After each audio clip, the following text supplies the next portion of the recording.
My parents secretly forged my signature to steal my inheritance, then kicked me out in the freezing rain with a single trash bag and $200. 17 years later, my nephew Googled my name for a college project, and I let my family walk straight into a televised federal execution. I am Arthur. I am 37 years old. 17 years ago, while I was standing on the front porch in the freezing sleet, my parents sold our family home, gave every single penny to my golden child brother, and kicked me out with nothing but a black plastic trash bag. My own mother looked me dead in the eye from the passenger seat of their packed luxury SUV and said, "Your brother has a real future. You were just a distraction. You will figure it out." They laughed as they drove away, leaving me completely homeless in front of the entire neighborhood. But there is one thing they did not know. They did not know that the broken 20-year-old kid they threw away like garbage would spend the next decade building a multi-billion-dollar advanced medical tech empire. And right now, they are desperately blowing up my private number, begging me to save them from a massive federal lawsuit and total financial ruin before I tell you exactly how I dismantled their lives piece by piece. Let us go back to where this nightmare finally caught up with them. The screen of my smartphone illuminated the pitch-black darkness of my private study, casting a harsh, pale glow over the polished mahogany desk. It was buzzing, a relentless, frantic vibration that threatened to rattle the expensive device right off the edge of the table. I sat back in my heavy leather chair, perfectly still, watching the notifications pile up one after another. Outside the floor-to-ceiling windows of my Chicago penthouse, the city skyline glittered like scattered diamonds, a stark contrast to the dark, suffocating memories currently flooding my mind. I picked up the phone, feeling the cold metal against my calloused hands. These were hands that had worked tirelessly for over a decade and a half to build a life my own flesh and blood had once tried to completely destroy. I swiped the screen and answered, bringing the receiver to my ear without uttering a single word. Heavy, erratic breathing echoed through the speaker. It was not the confident, arrogant voice I was expecting. Then a voice cracked the heavy silence. It was young, trembling, and choked with heavy tears. He called my name. He said, "Uncle Arthur." The words hit me like a physical blow to the chest. It was Leo. The last time I saw my nephew, he was just a toddler playing in the dirt of our old suburban backyard, completely unaware of the monstrous betrayal his parents and grandparents were orchestrating inside the house. I remained completely silent, letting the heavy reality of 17 years of absence settle between us. I did not want to frighten him, but I also refused to offer a warm, fake greeting. Leo pleaded with me not to hang up. He swore to me he did not know anything about what had really happened. His voice was shaking so hard I could barely make out the words. He told me he was doing a research paper for his university business ethics class that afternoon. His professor had assigned the class to profile top philanthropists in the medical technology industry, focusing on corporate responsibility. Leo typed my name into Google just to see if maybe, somehow, the uncle he was told terrible stories about was still alive. The Forbes magazine article came up immediately. The cover story featured the medical tech billionaire who donates half his wealth to senior housing initiatives and scholarships for underprivileged youth. He asked me if it was really me. He sounded like a lost, devastated child whose entire reality had just been shattered into a million pieces. He told me his parents and his grandparents had lied to him his entire life. They told him I had stolen money from the family college fund. They told him I got involved in heavy drugs and that I ran away to escape the law. They painted me as a degenerate criminal to hide their own sickening sins. But the article he read stated clearly that I started my company from absolutely nothing 17 years ago after being left completely homeless by my own family. I did not raise my voice. True power never requires shouting. I spoke slowly, making sure every single word landed exactly where it needed to. I told Leo that his parents made a choice. They made a choice to take everything I had, and they made a choice to lie to him about it for over a decade. I told him I built my life back from the ashes they left me in. I did not run away. I survived them. I could hear Leo crying, the devastating realization of his parents' true nature crashing down on his shoulders. He kept whispering that he was sorry, even though he had done absolutely nothing wrong. But before he could ask another question, the audio on his end muffled violently. I heard a door slam open, followed by a sharp gasp from Leo. A harsh, demanding voice barked in the background. A brief struggle ensued, the sound of plastic scraping against skin, and then the line went dead for a fraction of a second. A new voice spoke into the receiver. It was Edward, my older brother, the golden child. Edward's voice was frantic, breathless, but beneath the manufactured panic, I could hear the unmistakable, sickening tone of absolute greed. He asked if it was really me. He claimed they had been looking for me everywhere for 17 years. He said they had hired private investigators, which I knew for a fact was a complete and utter lie. My grip on the phone tightened, but my heart rate did not spike. I felt no fear. I felt no sudden rush of brotherly love. I felt only a cold, calculated clarity. The brother who had discarded me like a broken tool was suddenly frantic to reconnect. Not because he missed his sibling, but because he had just discovered his sibling was worth billions of dollars. Edward begged me to say something. He told me his luxury auto import company was in trouble. He said they were facing a massive financial crisis. He used the word family. He actually had the audacity to say I had to save them because we were family and blood is thicker than water. He said I owed it to our parents to step up and be a man. I pulled the phone away from my ear, hovered my thumb over the glowing red icon, and tapped it. The call disconnected with a sharp, definitive click. Over the next 12 hours, my phone registered exactly 240 missed calls. Text messages flooded in from Edward, from my father, Thomas, and from my mother, Eleanor. They sent long paragraphs filled with fake apologies, talking about how much they missed me, how Thanksgiving dinners were never the same without me, how they prayed every single night for my safe return. They were playing the roles of a loving, concerned family with absolute perfection. I ignored all of it. I stood up from my desk and walked over to a small reinforced glass display case resting on a black marble pedestal in the corner of my study. Inside that perfectly illuminated case rested a crumpled $100 bill, two $50 bills, and a faded yellow piece of paper. The harsh handwriting was still perfectly legible. "You will figure it out." I looked at that note, feeling the ghosts of my past clawing at my back. They wanted my money. They wanted a savior, but they were about to get a nightmare they could never wake up from, because the boy they left in the rain was dead, and the man standing in his place was about to burn their entire world to the ground. Edit, to understand the sheer magnitude of the trap I was about to spring, you have to understand exactly what happened on that rainy Tuesday evening 17 years ago. You need to understand the absolute depravity of the people calling my phone. I was 20 years old. I was working double shifts at a local diner and picking up extra hours stocking shelves at a hardware store just to pay for my community college classes. My family lived in a beautiful 4-bedroom house in a quiet, upscale gated community in Connecticut. We looked like the perfect American family from the outside. Edward was 25 at the time. He had just graduated from an expensive private university, a degree fully funded by my parents draining their retirement accounts and secretly liquidating my grandfather's inheritance trust. A trust that was legally supposed to be split evenly between Edward and me. But my parents always had a favorite. Edward was the golden boy. He could do no wrong. He wanted to start a luxury auto import firm. And my parents were determined to give him the world, even if it meant sacrificing me on the altar of his massive ego. I came home that night absolutely exhausted. My cheap uniform was soaked from the freezing sleet. I walked up the driveway and noticed the lights inside the house were entirely off. The house looked completely hollow. I pulled my keys out and slid the brass key into the front door lock. It did not turn. I jiggled it, thinking the cold had jammed the pins. Nothing. The mechanism had been completely replaced. I stepped back and looked down. Resting on the welcome mat, getting soaked by the rain, was a single cheap black trash bag. My clothes were stuffed inside along with a few of my textbooks. Taped to the front of the bag was a standard white envelope. I ripped the envelope open with freezing fingers. Inside was a crisp $100 bill and two $50 bills. Wrapped around the money was a yellow sticky note. It was my mother's handwriting. It read, "We sold the house. Edward needs the capital for his business. We are moving 2 states away to help him set up. Your brother has a real future. You are just a distraction. You will figure it out." There was no warning. There was no family meeting. There was no argument. They had quietly packed up their entire lives, sold the roof over my head, and abandoned me without a second thought. I stood there in the pouring rain, watching a moving truck turn the corner at the end of the street, taking my entire past with it. I spent the next 3 years living out of a beat-up sedan. I parked in well-lit retail parking lots, terrified someone would break the windows while I slept. I showered at cheap 2-4-hour gyms. I ate stale canned food and worked myself to the absolute bone. I tried to reach out to my extended family once. I drove to my Aunt Vivian's house, hoping for just a couch to sleep on for a few weeks until I could afford an apartment deposit. Vivian was a woman who always preached about family values and Christian charity. I stood on her porch, shivering. Vivian looked at me through the crack in her front door. She did not open it all the way. She sighed loudly, adjusting her expensive cardigan, and told me that Edward was simply more talented and needed the resources more than I did. She told me I needed to accept my place in the world and stop being a burden to my parents. She said, "Sometimes, Arthur, you have to trim the dead branches so the tree can grow." Then she shut the door right in my face and locked the deadbolt. I later discovered through public court records that my parents had hired a shady family lawyer and a corrupt accountant named Wallace to forge my signature on the inheritance trust release forms. They legally erased me. Wallace notarized documents that stated I willingly forfeited my half of the grandfather's estate to fund Edward's business venture. They stole my future to fund Edward's delusion of grandeur. I did not let the anger destroy me. I weaponized it.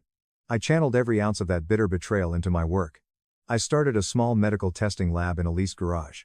I worked 20 hours a day, I secured a tiny patent, sold it, reinvested the money, and built a company that eventually dominated the global medical technology market. I secured my wealth in ironclad trusts and offshore accounts. I became a ghost to my past, moving silently in the upper echelons of society. I earned my salary in blood, sweat, and absolute isolation. Update 1. Cut back to the present.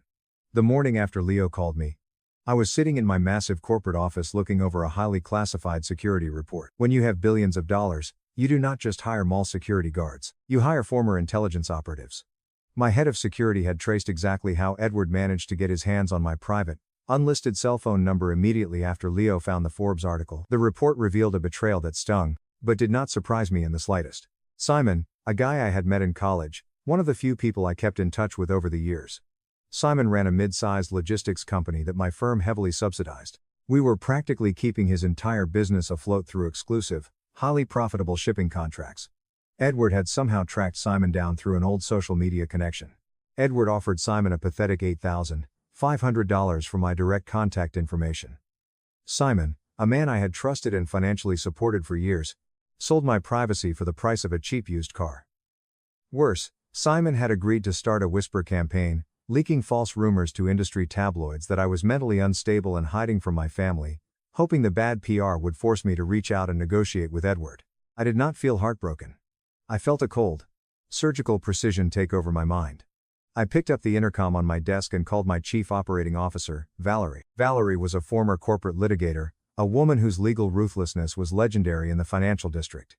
She had handled every messy lawsuit my company ever faced. She walked into my office a minute later, her face a mask of absolute professionalism. I handed her the security file. I told her to terminate every single shipping contract we held with Simon's logistics firm immediately. I instructed her to trigger the maximum penalty clauses for breach of confidentiality. Valerie looked at the document, her sharp eyes scanning the details. She asked if I wanted to send him a formal legal warning first. I told her warnings were for people who deserved a second chance. I wanted a massive, crippling lawsuit filed against Simon for corporate espionage in violation of a non-disclosure agreement by noon. I wanted his company completely bankrupt before the stock market closed on Friday. 10 minutes later, my private phone buzzed. It was Simon. He called 6 times in a row. I finally answered, putting the phone on speaker and setting it down on my desk. Simon was hyperventilating. He was screaming about his contracts being cancelled, begging me to explain what was happening. He said the penalty fees were going to ruin his life and force him into immediate foreclosure. I leaned forward, resting my elbows on my desk. I told Simon that $8,500 was a very cheap price to put on a 17-year friendship. I told him he should ask Edward to pay his legal fees because my lawyers were going to take his business, his house, and his savings account. Simon started sobbing, begging for forgiveness. He claimed Edward manipulated him, that he was desperate for cash to pay for an upcoming divorce settlement. I told him I did not care. I disconnected the call and blocked his number forever. The first parasite had been crushed with absolute precision. But the main event was knocking at my front door. My executive assistant buzzed the intercom, her voice tight with panic. She told me there were 3 people in the lobby refusing to leave, aggressively claiming they were my immediate family. I smiled a slow, dangerous smile. I told her to send them directly up to the main boardroom.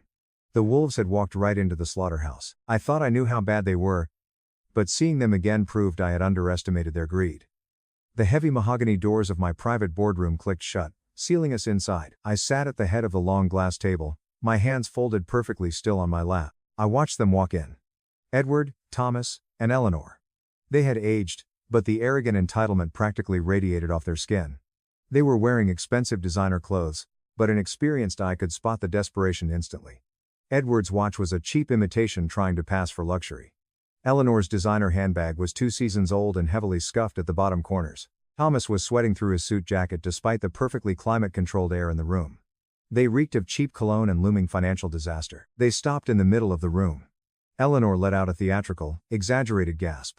She rushed forward, throwing her arms open wide, tears streaming down her heavily powdered face. She cried my name, reaching out to hug me, calling me her missing boy. I did not stand up. I did not flinch. I simply raised one hand, palm facing outward, stopping her dead in her tracks. I told her to take a seat. My voice was completely devoid of any emotion, echoing off the high ceilings of the boardroom. Eleanor's fake smile trembled. She lowered her arms slowly, looking deeply offended, and took a seat next to my father. Edward sat directly across from me, leaning forward, planting his elbows aggressively on the glass table. Edward did not waste time with pleasantries. The manufactured panic in his voice was sickening. He looked me in the eye and demanded a $3.5 million loan. He called it a temporary liquidity issue. He threw around terms like market fluctuations, asset restructuring, and temporary cash flow interruptions, trying to sound like a savvy businessman negotiating a minor speed bump. I just watched him. I watched the frantic pulse beating in his neck. He was drowning, and he expected me to be his life raft. He expected me to just write a check and hand over my hard-earned salary to cover his massive mistakes. Then my mother chimed in. Eleanor crossed her legs, adjusting her fake pearls, and shifted her tone from a weeping mother to a harsh, demanding accuser. She looked at me and said that while Edward's business was the priority, we also needed to discuss Leo. She had the absolute nerve to tell me that growing up without an uncle had been incredibly hard on her grandson. She claimed my sudden disappearance 17 years ago had caused severe emotional trauma to the family. According to her twisted, psychotic narrative, I was the one who had abandoned them.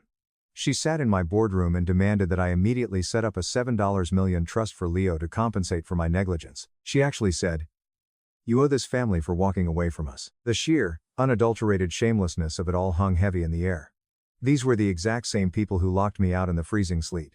These were the people who stole my grandfather's inheritance. Now they were trying to rewrite history, casting themselves as the abandoned victims of a selfish billionaire. I did not scream. The anger inside me was not a fiery explosion. It was a cold, calculating glacier. I looked at Edward, and I let the silence stretch out for a long, agonizing minute. I deliberately furrowed my brow, acting as though I was hesitating, pretending to be a guilty son wrestling with the weight of my past mistakes. Edward's patience snapped. He slammed his fist down on the glass table. The sharp cracking sound echoed loudly. His face flushed a dark, angry red. He pointed a trembling finger at me and yelled that I owed them this money. He screamed that I was sitting on billions while my real family was struggling to survive. He demanded a promotion to an executive position within my company. Just as he was raising his voice again, the boardroom doors opened. Valerie, my COO, walked in. Her heels clicked sharply against the floor. She did not even look at my family. She walked straight to my side, carrying a thick red folder stamped with a highly confidential seal. She leaned down and placed the folder on the table right in front of me. She spoke softly, but just loud enough for the room to hear. She told me our corporate intelligence team had finished the deep dive on Edward's auto import firm. I opened the folder. I scanned the highlighted documents. It was beautiful. I looked up at Edward.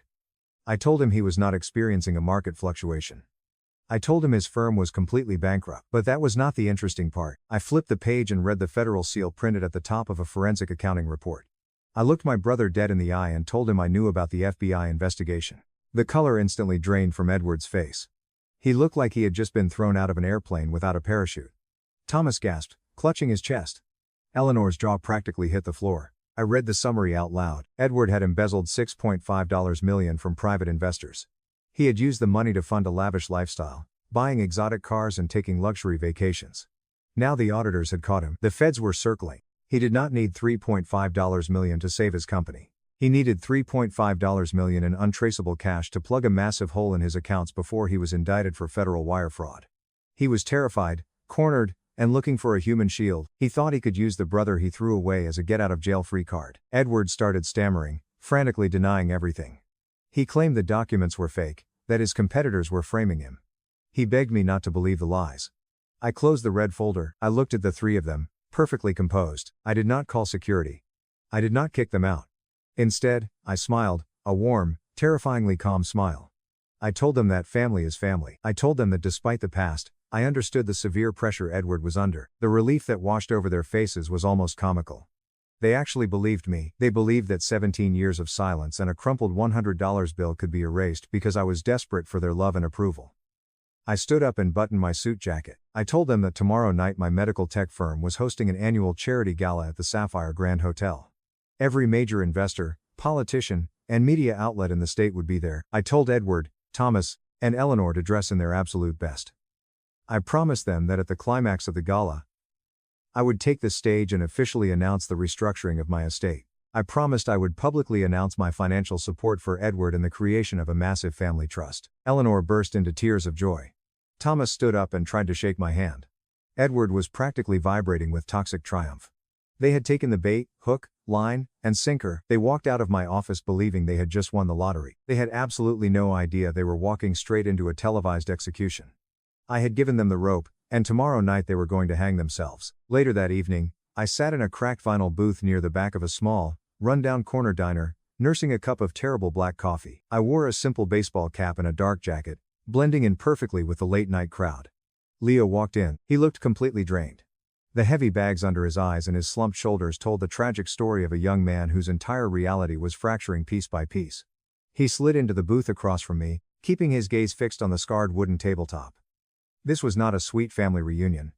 This was a brutal intervention. I reached into the inner pocket of my jacket and pulled out a small silver USB flash drive. I placed it squarely in the center of the table. The metal clanked against the wood. I looked at my nephew and told him that inside that small drive was the absolute truth about the people who raised him.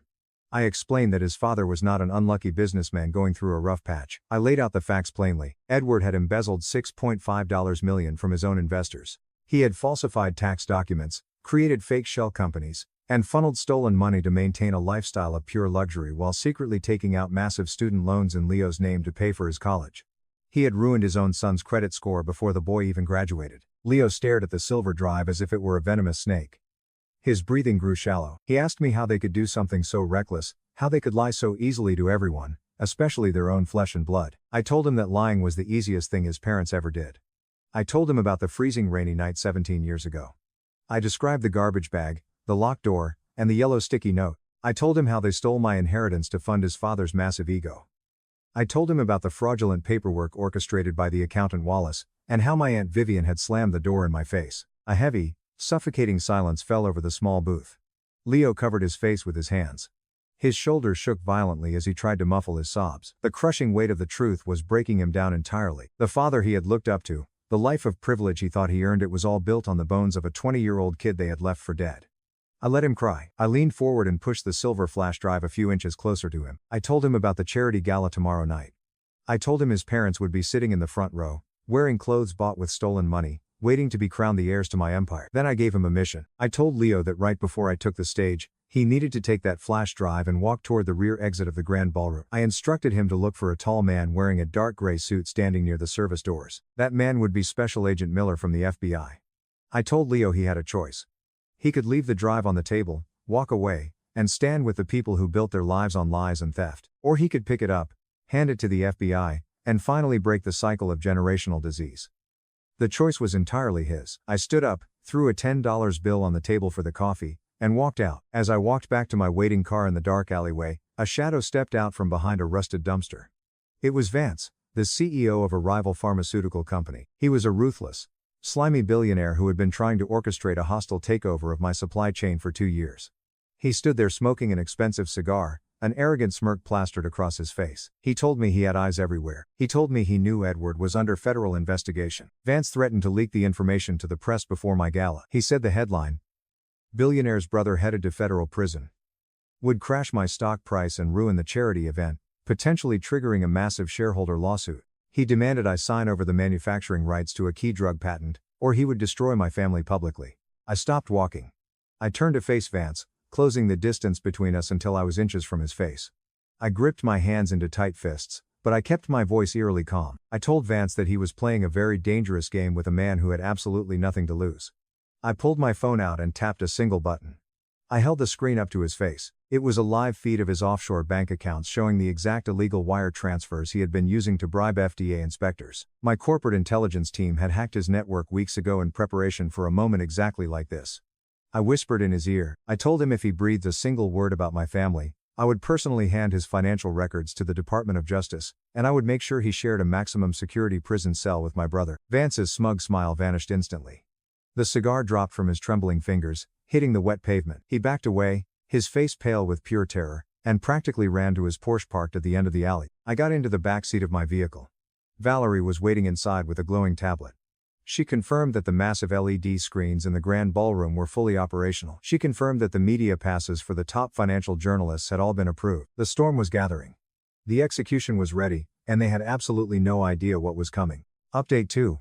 The Sapphire Grand Hotel was the absolute crown jewel of the city's financial district. It was an architectural masterpiece of vaulted glass ceilings, imported Italian marble floors, and cascading crystal chandeliers.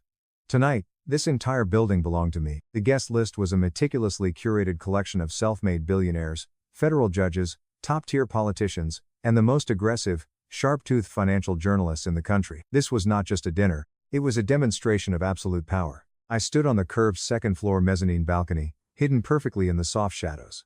I looked down at the sprawling velvet red carpet. The bright flashes from the paparazzi popped like tiny bursts of lightning. My eyes were fixed on a sleek black Rolls-Royce that pulled up directly to the front velvet ropes. Edward stepped out first.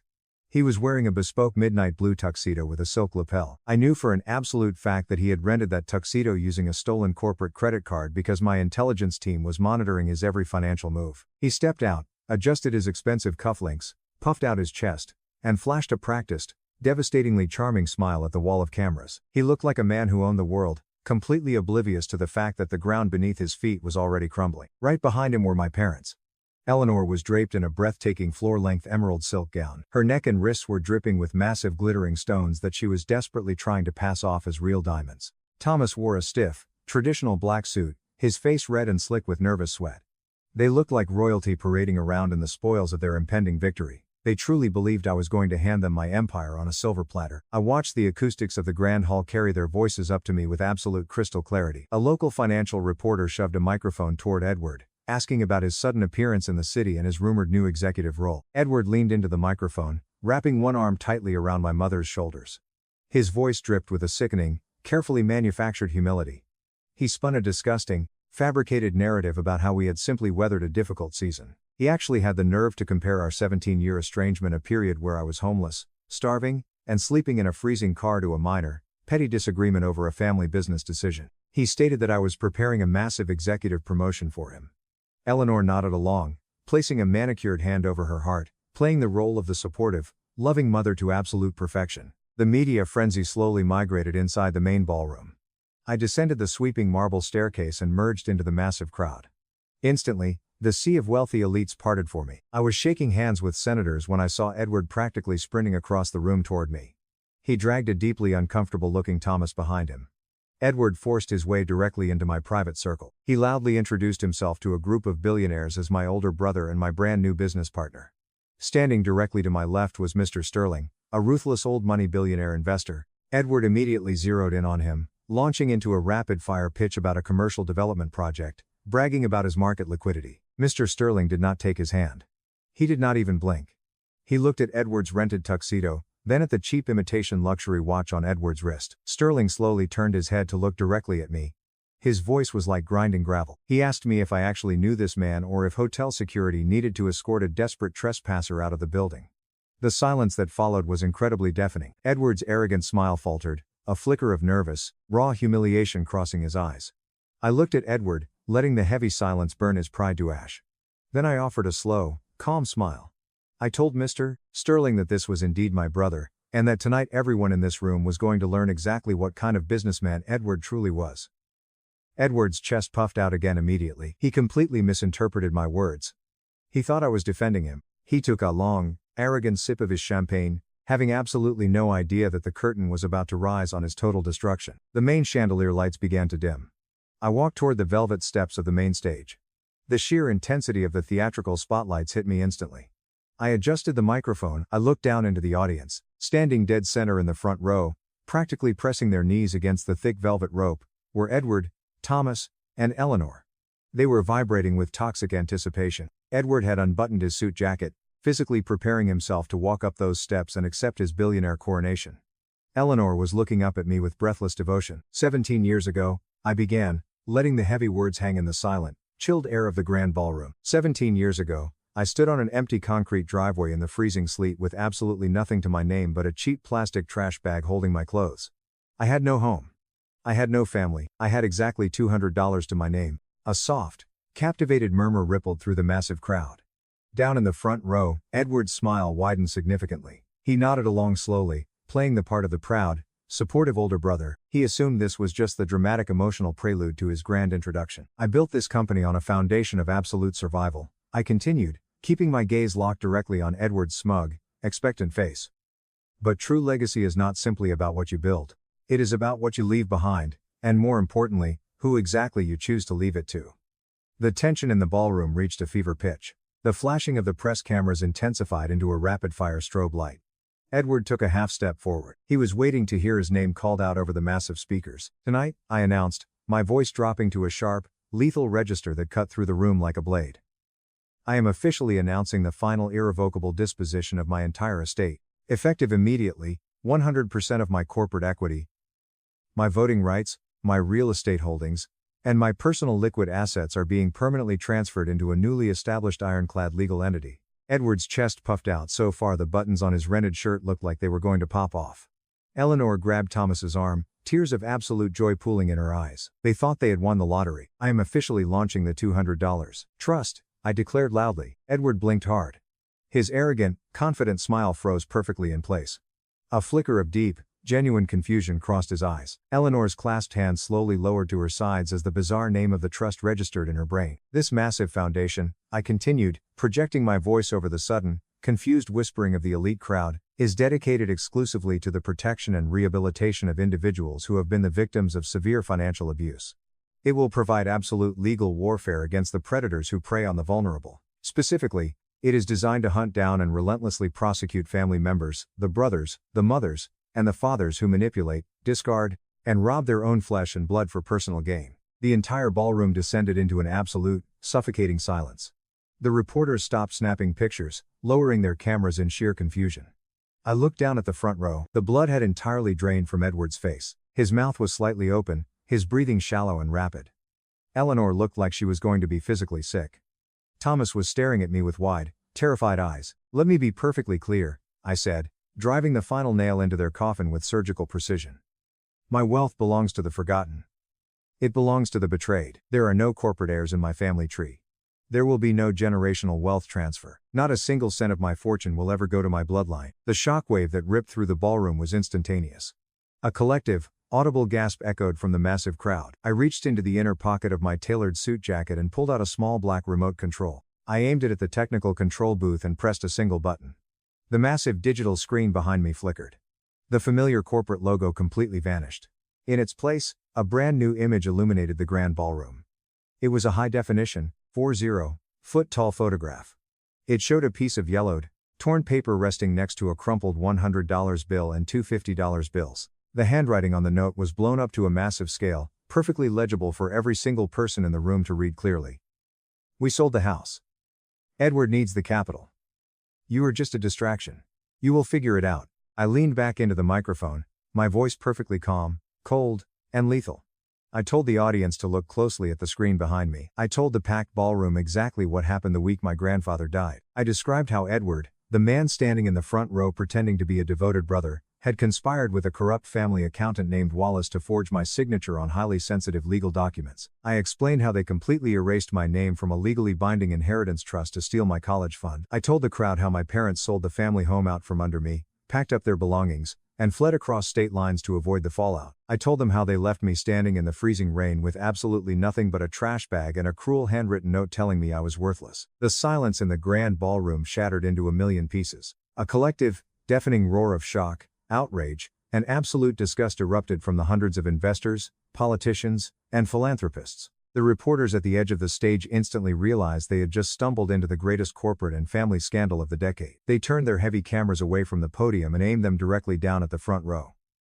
A relentless, blinding barrage of camera flashes hit Edward right in the face. Penelope, a notoriously aggressive financial journalist, shoved her way to the front of the velvet rope. She thrust a recording device directly into Edward's sweating face. Edward, Penelope shouted over the chaotic, deafening noise of the crowd. Public records indicate your luxury auto import firm filed for emergency bankruptcy protection this morning. Our sources confirm you are currently under an active FBI investigation for embezzling $6.5 million from your own private investors. Did you come here tonight to steal your brother's money to pay off a massive federal lawsuit? The fragile, polished facade of the golden child completely and violently shattered into dust. The realization of what had just happened crashed down on Edward, snapping his mind entirely in half. The absolute public humiliation broke him down to his core. He lunged forward, grabbing the thick velvet rope with both hands. His face was contorted into a mask of pure, unhinged rage. He screamed at the top of his lungs, his voice echoing shrilly off the grand marble walls. He yelled that I was a massive liar. He screamed that I was a vindictive, crazy bastard who forged the yellow note just for media attention. His face turned a dark, furious purple as he pointed a shaking finger directly at me, demanding that someone cut my microphone and call hotel security to escort me out of my own gala. I did not raise my voice to argue with him. I just stood there completely motionless, leaning against the wooden podium. I let the entire world record his pathetic, psychotic meltdown. I thought watching him break in front of the city elite would be the end of it. I was so incredibly wrong. The real authorities were already in the building, and they were tired of waiting. The heavy wooden service doors at the very back of the grand ballroom slammed open with a resounding boom that vibrated through the floorboards. Every single camera flash stopped. Hundreds of powerful people turned their heads in absolute unison. Walking down the long center aisle, perfectly illuminated by the massive crystal chandeliers overhead, was Leo. My 19-year-old nephew did not look anything like the terrified, broken college student who had sat across from me in that small corner diner. His shoulders were pulled back. His jaw was clenched tight. He walked with a heavy, deliberate purpose, marching straight toward the brightly lit stage. Edward froze instantly. He demanded to know what Leo was doing there. He ordered his son to get out of the room immediately, desperately trying to assert his parental authority to salvage the last tiny fraction of his crumbling empire. But his angry words fell on completely deaf ears. Leo did not stop walking.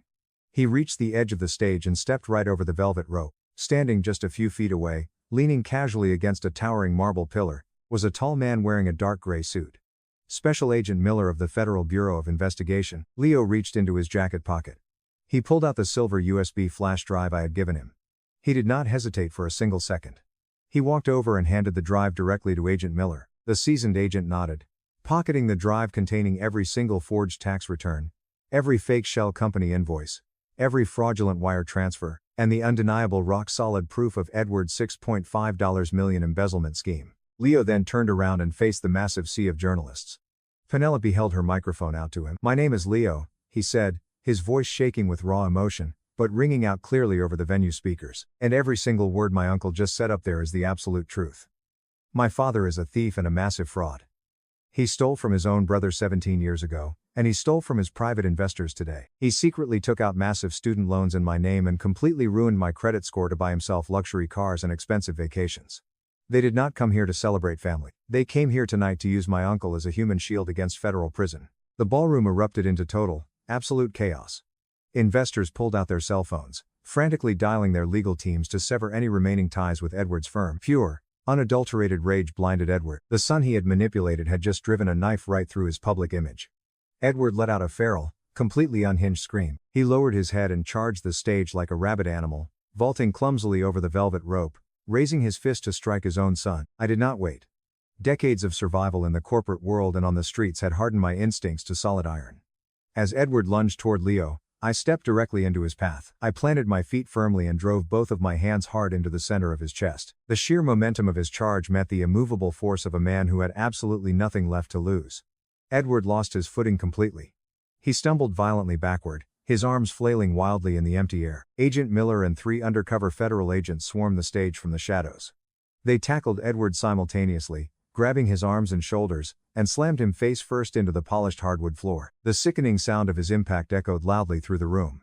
Edward thrashed and kicked, screaming pathetic profanities into the floorboards as the federal agents pinned his wrists violently behind his back. The sharp metallic click of heavy steel handcuffs locking around his wrists echoed over the fading noise of the crowd. The perfect, charming businessman was entirely gone, replaced by a pathetic, restrained criminal. Down in the front row, Eleanor fell to her knees.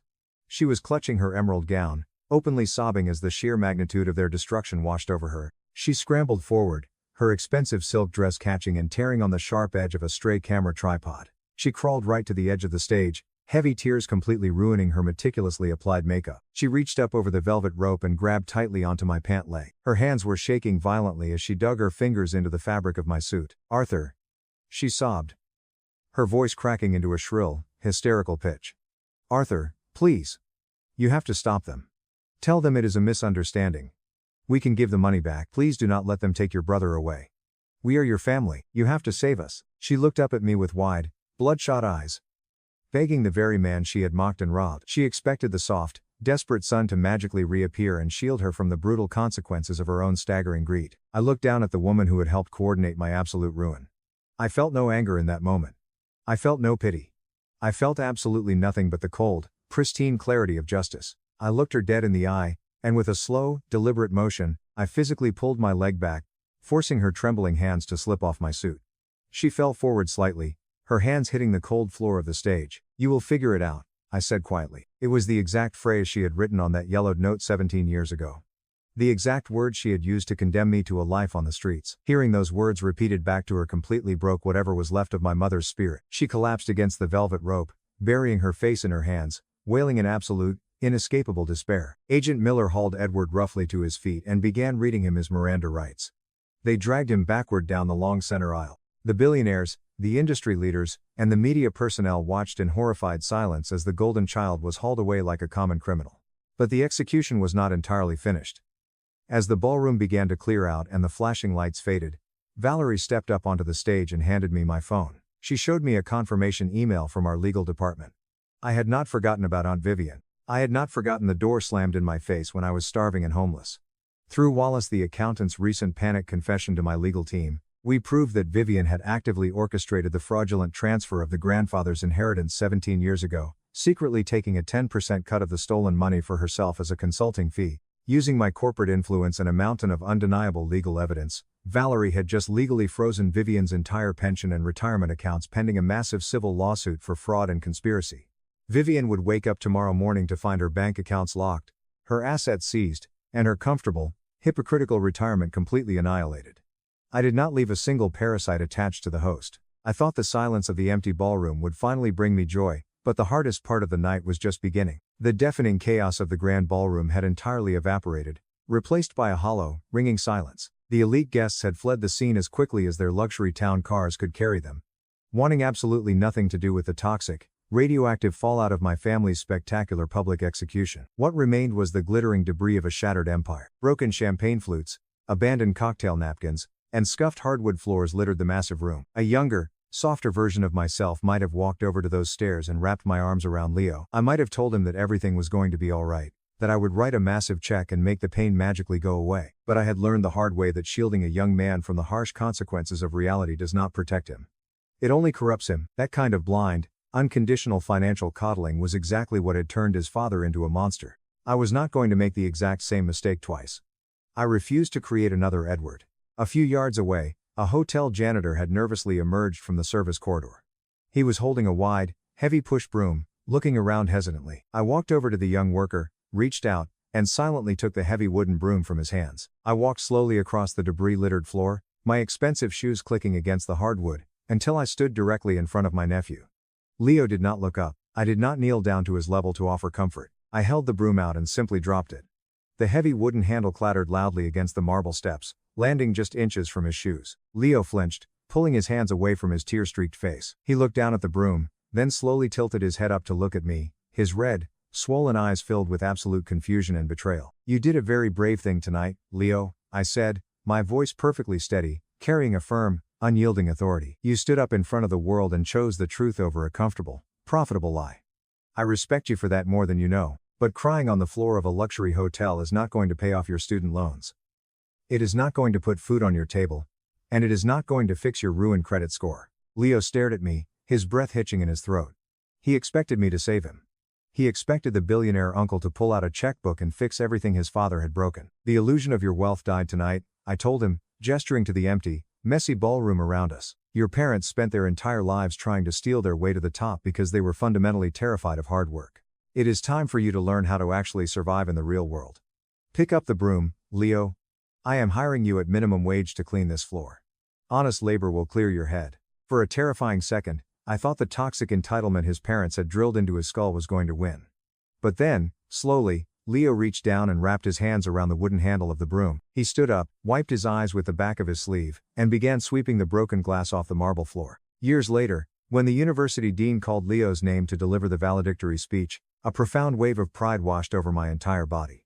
Leo walked up the steps to the main stage. He gripped the edges of the podium, and his voice rang out clear and unwavering. He told the thousands of people listening that the greatest lesson he ever learned did not come from a heavy textbook or a prestigious lecture hall. He said it came in the form of a push broom and a crumpled $200. He looked directly down at the front row, locking his eyes completely with mine. He smiled a strong, genuine smile and told the silent crowd that the man who saved his life did not do it by writing a magic check. He did it by drawing a hard, unforgiving boundary and demanding absolute accountability. The applause that erupted through the stadium was absolutely deafening. I did not clap wildly, but the immense, quiet satisfaction I felt was deeper than any corporate victory I had ever experienced. The boy had finally become a man. A few weeks later, I was sitting in a weathered wooden chair on the edge of a quiet, secluded lake, miles away from the towering glass skyscrapers and the relentless noise of the city. The gentle rhythmic clicking of my fishing reel was the only sound breaking the perfect stillness of the late afternoon. My smartphone rested on the wooden dock beside my tackle box, completely dark and entirely silent. There were no more frantic buzzing notifications. There were no more panicked voicemails from a brother begging for a lifeline to save himself from federal prison. Edward was serving a 15-year sentence for wire fraud and embezzlement. My parents, Thomas and Eleanor, were living in a cramped, rotting trailer on the outskirts of the state, drowning in massive legal debt and completely isolated from the high society they so desperately craved to be a part of. Aunt Vivian had lost her entire retirement portfolio and was currently working as a greeter at a big box retail store just to survive on minimum wage. The toxic, deafening noise that had violently interrupted my life had been permanently and ruthlessly silent. Far away from this peaceful lake, in the bustling heart of the financial district, stands the grand marble lobby of my foundation. Thousands of people walk through those heavy glass doors every single day, seeking immediate refuge from the exact same financial abuse I suffered. They arrive broken and terrified, and they leave protected by an army of ruthless corporate lawyers. Right in the absolute center of that massive lobby, resting on a polished black granite pedestal, is a small reinforced glass display case. Inside that perfectly illuminated case rests a crumpled $100 bill, two $50 bills, and a faded yellow piece of paper. The harsh, hurried handwriting is still perfectly legible. You will figure it out. That piece of paper does not sit hidden away in my private study anymore. It belongs to the public now. It serves as a permanent, immortal monument to every greedy, entitled relative who mistakenly believes they can rob their family and simply walk away without consequence. The greatest lesson I learned from this entire ordeal is that blood does not grant someone a permanent pass to disrespect or manipulate you. Family should be a foundation of support, not a breeding ground for entitlement and toxic betrayal. I kept my billion-dollar NFT empire a secret from my family for 15 years, letting them believe I was a failure. On my desk was the invitation to the Sullivan family's yearly reunion. The morning light coming from my penthouse windows caught the gold-embossed writing. The end of 15 years of meticulously kept deceit was imminent, and strangely, it wasn't even my decision. The email that set things off was, Forbes 30 under 40, the new face of digital art. Sophia Sullivan's NFT empire reaches a $3.8 billion valuation. It was scheduled to be published tomorrow, 2 days before the family reunion, so I picked up my phone and read it again. There was nothing I could do to stop the carefully crafted facade from collapsing. My assistant said, "Miss Sullivan," over the intercom. "Your brother Marcus is on line 1 again." He was, of course. Ever since the press release was sent to the main publications, he had been phoning constantly. I inhaled deeply before picking up the phone. "Hello, Marcus?" Without using politeness, he said. "What the hell, Sophia?" "I just got a call from Business Insider asking for a comment about my billionaire sister. Want to explain that?" I reclined in my chair and gazed at the skyline of Manhattan. "I guess you'll have to wait for the article like everyone else." "Cut the crap," he yelled at them. "All these years you've been letting us think you were barely getting by. Mom and Dad have been worried sick about you." I couldn't contain my laughter. "Worried? Is that what you call it? The constant lectures about getting a real job? The snide comments about how I'm wasting my potential? They were trying to help. No, they were trying to control me, just like they tried to control you. And you let them." On the other end of the telephone, there was silence. The golden son who never deviated from the plan, Marcus had always been the good kid, going to business school, earning an MBA, and working for our father's investment company, was so at last. Just tell me one thing," he responded. How long have you been hiding this?" I got up and went to the window to watch a private helicopter touch down on the helipad of a nearby building. Actually, it was one of my 3 helicopters. "Remember when I moved to that tiny studio apartment in Brooklyn when you first started with your digital art nonsense? That was," he thought to himself, "15 years ago. That's right. Everyone thought I was crazy, throwing away my finance degree to doodle on computers as Dad called it. But what none of you knew was that I'd already sold my first NFT collection for $50,000. $50,000 back then. And 6 months later I sold another for $200,000. By the time Dad was telling everyone at Christmas dinner that I was going through a phase, I had my first million. I could practically hear him mentally calculating. But you still borrowed money from Mom and Dad for rent. You drove that beat-up Panda until last year." "I never borrowed money from them, Marcus.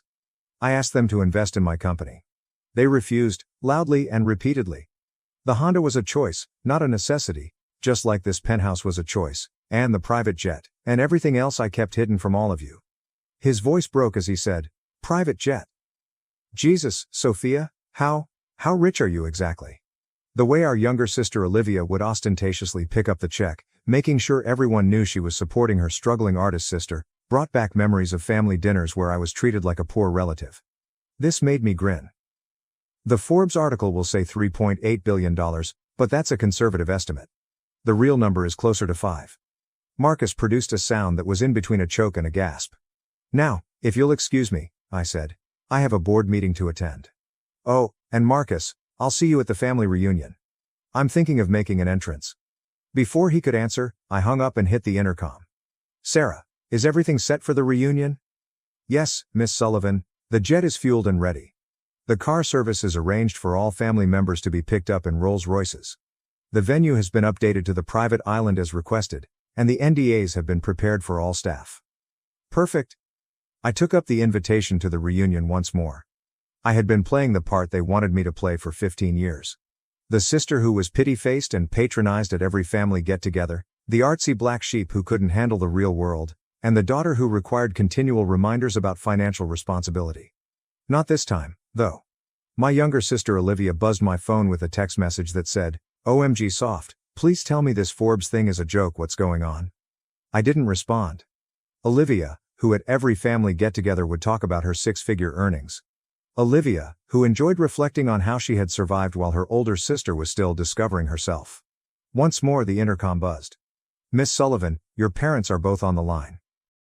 I looked at my watch and said, "Tell them I'm in a meeting. And Sarah, call the helipad. I think I'll take the chopper to the board meeting today." My thoughts turned to the day that it all began, the day I made the decision to keep my achievement a secret from my family, as I gathered my belongings. 15 years prior. As my father's voice roared across the dinner table, "Digital art isn't real art, Sophia, and this NFT nonsense? It's a fad, a scam? No one's going to pay real money for pictures on a computer." Having just graduated from college at the age of 22, I sat there attempting to convey my vision to my family, the same family that had funded my Ivy League finance degree, who anticipated that I would apply it at my father's company. "Actually, Dad, I just sold my first collection for enough." He interrupted me. "I don't want to hear about your little hobby. Either you come work for the firm like we planned, or you're on your own. No more support, no more safety net." My mother patted my hand patronizingly as she reached across the table. "Sweetie, we just want what's best for you. You need stability, a real career." I glanced at their expressions around the table. Marcus's arrogant smirk, Olivia's hardly disguised contempt, my mother's worried frown, and my father's sadness. That's when I decided what to do. I would keep the $50,000 sale, the 3 galleries interested in representing me, and the tech companies contacting me about joint ventures a secret. "You're right," I murmured as I got to my feet. "I need to figure this out on my own." I moved into the tiniest and least expensive studio apartment I could locate in Brooklyn 2 weeks later. My family believed I was having financial difficulties and was too arrogant to acknowledge my failure. I was actually creating an empire. It was a demanding first year. During my 18-hour workdays, I honed my artistic abilities, gained knowledge of blockchain technology, and made contacts in the crypto art community. Digital Dreams in Binary, my first significant collection, raised $1.2 million after selling out in a matter of hours. I used that money to reinvest in the company, recruiting developers, building new artist platforms, and inventing in ways that the conventional art world could not have predicted. However, whenever I went home, I dressed simply, drove my old Honda, and played the role of the struggling artist. My mother would say, "At least let me help with your rent," and my father would shake his head in dismay. "No thanks, Mom, I'm doing fine." And everything was okay with me. My net worth reached $10 million by the conclusion of the first year. In the third year, $100 million. My family, however, still saw me as Sophia, the idealist who was unable to deal with reality. As I got into my own helicopter 15 years later, I reflected on how everything had turned out to be more complicated than I had anticipated. The small lie had grown into a huge secret, and everything would alter in 2 days. When my phone buzzed once more, it was my father's message. "We need to talk now." Grinning, I hung up the phone. Waiting for the reunion would be their only option. They had been listening to my failures for 15 years, and now they were going to hear about my accomplishment. I wanted to make sure that they would never forget my discovery. At precisely 6 a.m., The Forbes piece was published. Eastern Time. As I watched the mayhem play out on my numerous screens, I was already awake and enjoying a cup of coffee at my home office. The headline read, "Digital Art Revolutionary: How Sophia Sullivan Built a Multi-Billion-Dollar Empire in Secret," and included a picture I had picked out especially for the occasion. Me standing in front of my most successful NFT collection, dressed in clothing that exceeded my sister Olivia's monthly salary. In addition to disclosing my fortune, the piece listed all of my accomplishments that I had kept a secret for 15 years. There were so many notifications on my phone. The family group chat started first. Olivia asks, "Is this for real $3.8 billion? Marcus said, "I tried to warn you all yesterday." Mother: "Sophia, please answer your phone." Father: "This must be some kind of mistake. Just saw the article. Is our Sophia the Sophia Sullivan?" said Aunt Patricia. I turned off the conversation and opened my emails, which included hundreds of requests for interviews from well-known news organizations, investment opportunities, and speaking engagements. "Sophia, I think we need to discuss potential synergies between Sullivan Investments and your digital art platforms. Your father may have mentioned some concerns, but I assure you we can be quite flexible." Read an email that attracted my attention from Albert Chen, my father's business partner. I couldn't contain my laughter. I had inquired for a partnership with their firm 3 years prior. I was shown the door by Albert himself, who informed me that they did not deal in internet pictures. It buzzed on my intercom. "Miss Sullivan, your mother is in the lobby. She's quite insistent." I looked at the security feed. As she battled with the security guard, my mother, Alina Sullivan, was there, looking put together in her designer suit but with an unaccustomed wildness in her eyes. I groaned and said, "Let her up." At least one of my family members needed to be confronted. My penthouse was readily accessible by private elevator. After stepping outside, my mother paused to observe the enormous open area, the floor-to-ceiling windows that overlooked Central Park, and the original Basquiat on the wall, which most likely cost more than their home. "Sophia," she murmured in a shaky voice. What is all this?" "This is my home, Mom. The real one, not the small apartment I keep for family visits." Her heel clicks reverberated on the marble floor as she made her way to the window. How did you?" I poured her a cup of coffee and added, "It's been 15 years since Dad said my digital art would never amount to anything." Her face was a mix of hurt and bewilderment as she turned. "But you struggled. We saw it. The tiny apartment, the old car, borrowing money for rent." "I never borrowed money," I refute this statement. "I asked you and Dad to invest in my company. That's the difference. And everything else. The apartment, the car, that was all just theater." "Theater?" she asked. "You've been lying to us for 15 years. "No, Mom, I just let you see what you wanted to see. You all were so convinced I was failing that you never bothered to look closer." She looked abruptly elderly as she slumped into one of my Italian leather chairs. "Does anyone else in the family?" "No one." "Well, Marcus found out yesterday when the press release went out. I suppose he tried to warn you." She gave a feeble nod. "He called, but your father was sure it was a mistake. Some other Sophia Sullivan." I went to get a file from my desk. "Here's something that might interest you. The investment opportunity I tried to present to Dad 3 years ago. If he had invested the $1 million I asked for, his share would be worth roughly $100 million today." She accepted the file with trembling hands. He said you wanted a handout, that you were too proud to admit your art wasn't working out. And you believed him, just like you believed him about my struggling artist life. Tell me, Mom, in 15 years, did any of you ever actually come to one of my shows, check out my work, even Google my name?" She was unable to look me in the eye. That's what I thought. I approached the window and gazed down at the city that I now controlled in part. The annual family reunion is in 2 days. I've made some changes to the arrangements. Changes? I bought out the entire resort where it was supposed to be held. Too public. Instead, everyone will be picked up by my private cars and taken to my jet. We'll be having the reunion on my island. Your island? In the Caribbean? I bought it last year when I closed my first billion-dollar deal. I looked over at her. And Mom, this time I won't be the one sitting quietly while everyone talks about their successes. This time I have some things to say. She straightened her skirt with trembling hands and got to her feet. Your father, when he sees all this, he'll finally have to admit that his little girl playing with computer pictures built something bigger than his entire family legacy. I grinned. And that's just the beginning. Before she could enter, I added one final item after I escorted her to the elevator. Oh, and Mom, That Bentley you've been dreaming about, but Dad says it's too expensive. I bought 3 last month, just because I could. She was horrified as the elevator doors closed. I contacted my assistant as soon as she left. Sarah, is everything ready for the reunion? Yes, Miss Sullivan. The island staff is prepared. The documentation packages have been assembled for each family member, showing exactly when they dismissed your investment opportunities and what those shares would be worth today. And the video presentation of your success timeline is ready. Perfect. Finally, I took up my phone and sent a single message in response to the family group chat. Looking forward to seeing everyone at the reunion. Dress appropriately for a private island. Transportation will be provided. I then checked the market on my laptop. The Forbes piece caused the stock of my company to rise. Before breakfast, my net worth increased by another $1 billion. I imagined my father, who was likely sitting in his office at the moment, trying to comprehend how his failing daughter had subtly become one of the wealthiest people in the nation. I also thought about my sister Olivia, who enjoyed boasting about her 6-figure salary and Hampton's vacation home, and how I could buy her a lifetime with the interest I earned every day. It was going to be an interesting reunion. Really fascinating, in fact. My father had left a message on my phone, which buzzed once more. We need to meet before the reunion. Family matters should be discussed privately.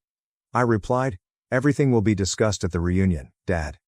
After all, isn't that what family reunions are for? Sharing our successes. I then gave Sarah another call. Contact the design team. I want the island's helipad repainted before the reunion, and make sure my name is visible from the air when they land. Already done, Miss Sullivan. Anything else? I considered 15 years of rudeness, sympathy, and being viewed as the family's failure. Yes. Make sure the Forbes article is framed and hanging in every room of the island resort. I want it to be the first thing they see, no matter where they turn. I saw my reflection in the window as I hung up, prosperous, strong, and at last prepared to show my family who I had grown into while they were busy questioning me. The reunion countdown had started. The Sullivan family reunion day came bright and clear. As I stood on my private airfield's tarmac, I saw 3 Rolls-Royces pull up in formation. My folks were here. The doors opened and the cars came to a stop. Marcus, Olivia, and other aunts, uncles, and cousins followed, all sporting faces ranging from shock to barely disguised hostility. My mother, still appearing unsettled from our meeting 2 days ago, and my father, his normally imposing presence seemingly weakened. And my shining private airplane was sitting there, front and center, with the magnificent letters Sullivan Digital Empire inscribed on its side. I said, "Welcome everyone," sounding clear over the tarmac. "I trust the ride was comfortable?" "Safia," my dad said, attempting to sound more authoritative. "This is unnecessary. We could have had a perfectly good reunion at the resort." I grinned. "The resort was too public, Dad. Besides, I think it's time for some real family bonding. On my island." "Your island," Olivia whispered, holding her high-end purse tightly. "Of course, you have an island." To put it mildly, the flight was fascinating. My family members' gazes raced around the luxury cabin as they settled down, taking in the rare artwork, the solid gold fittings, and the vintage champagne supplied by the spotlessly trained crew. Aunt Patricia looked at the painting on a cabin wall and murmured, Is that a real Picasso?" "Yes," I said nonchalantly. "I bought it last year, along with a few others." My dad cleared his throat. "Sophia, perhaps we should discuss." "We'll discuss everything when we land, Dad. For now, enjoy the flight. The champagne is particularly good." I took a deep breath. "Costs more than your company's quarterly profits." He winced. We started our descent 2 hours later. My private island, a 300-acre tropical paradise with a cutting-edge resort complex at its heart, was visible through the windows. There it was, my name in letters big enough to be seen from space. Sullivan, visible from the air as I had intended. Olivia gasped as we touched down. Millions upon millions of dollars worth of digital art projected onto enormous screens ringed the helipad, each display showcasing my most popular NFT collections and conspicuously displaying their sale prices. As we disembarked, I said, "Welcome to Sullivan Island. My own little piece of paradise." "Little," Marcus stutteringly said. The resort complex, a masterwork of contemporary design that merged perfectly with the beauty of nature, stretched out in front of us. I went on, "Everyone's rooms have been assigned. You'll find some reading material waiting for you. I suggest you review it before dinner." Each family member's reading selection was thoughtfully chosen. For my dad, records of all my investment opportunities that he turned down, including with the most recent estimates. For Olivia, A comparison between my daily interest earnings and her yearly pay. For Marcus. Specifics on how his company's refusal to collaborate with my business cost them millions of dollars. After letting them get settled and process the information for an hour, I called them into the main dining area. The suite, which had floor-to-ceiling windows facing the ocean, was a design marvel. The room was dominated by a huge table, each place setting likely worth more than the cars of most people. And that Forbes article, exquisitely framed, on each wall. Shell-shocked, my family slowly filed in. Even their pricey clothing seemed somewhat insufficient in these conditions, even though they had changed for supper. "Please sit," I said before pointing to the table. "We have a lot to discuss." As soon as everyone was seated, my father said, "Sophia, I think I speak for everyone when I say we're surprised." "Surprised?" I said with a quiet laugh. "That's an interesting word choice. Not angry that I deceived you, not hurt that I hid my success, just surprised?" "We didn't know," my mom said.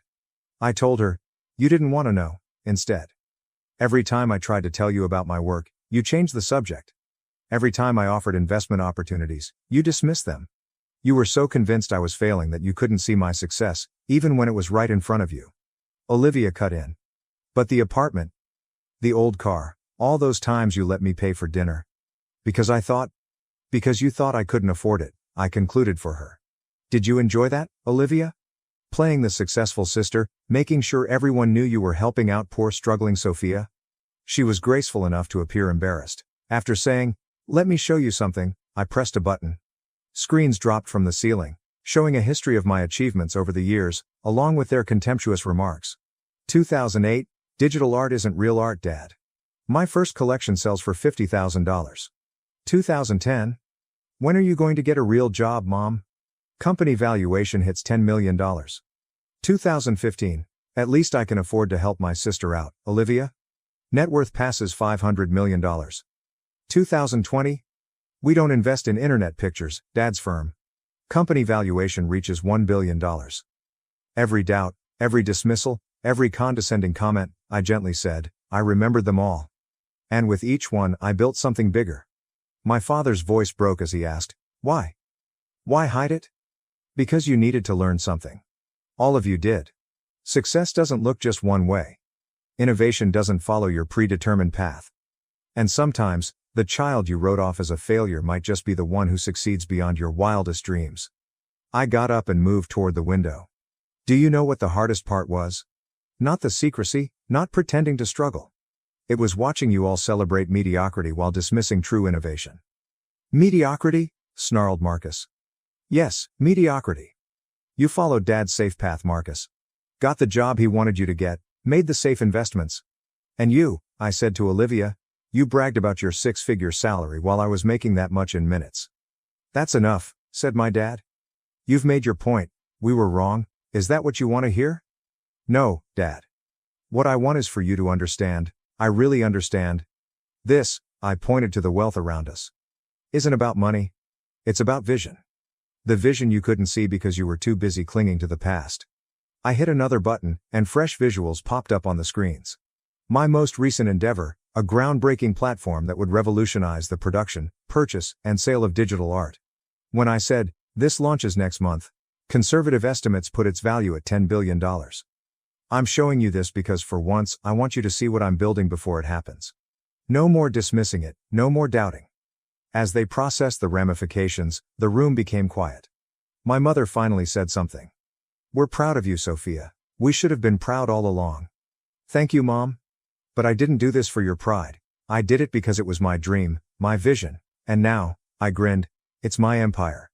Marcus said, "So what happens now?" Now we have dinner, as a family. But this time, we'll do it my way. No more pretending, no more hiding. And tomorrow, we'll tour the island, and I'll show you exactly what your daughter, sister, and niece has built while you weren't paying attention." I held up my glass. To the truth, finally. They were rather dizzy when they lifted their glasses. Fine wine, delicious cuisine, and slowly thawing chats filled the remainder of the evening. My family was starting to notice me. Truly see me. First time in 15 years. That evening, I remained in the dining room and gazed out at the moonlit ocean as others went to their apartments.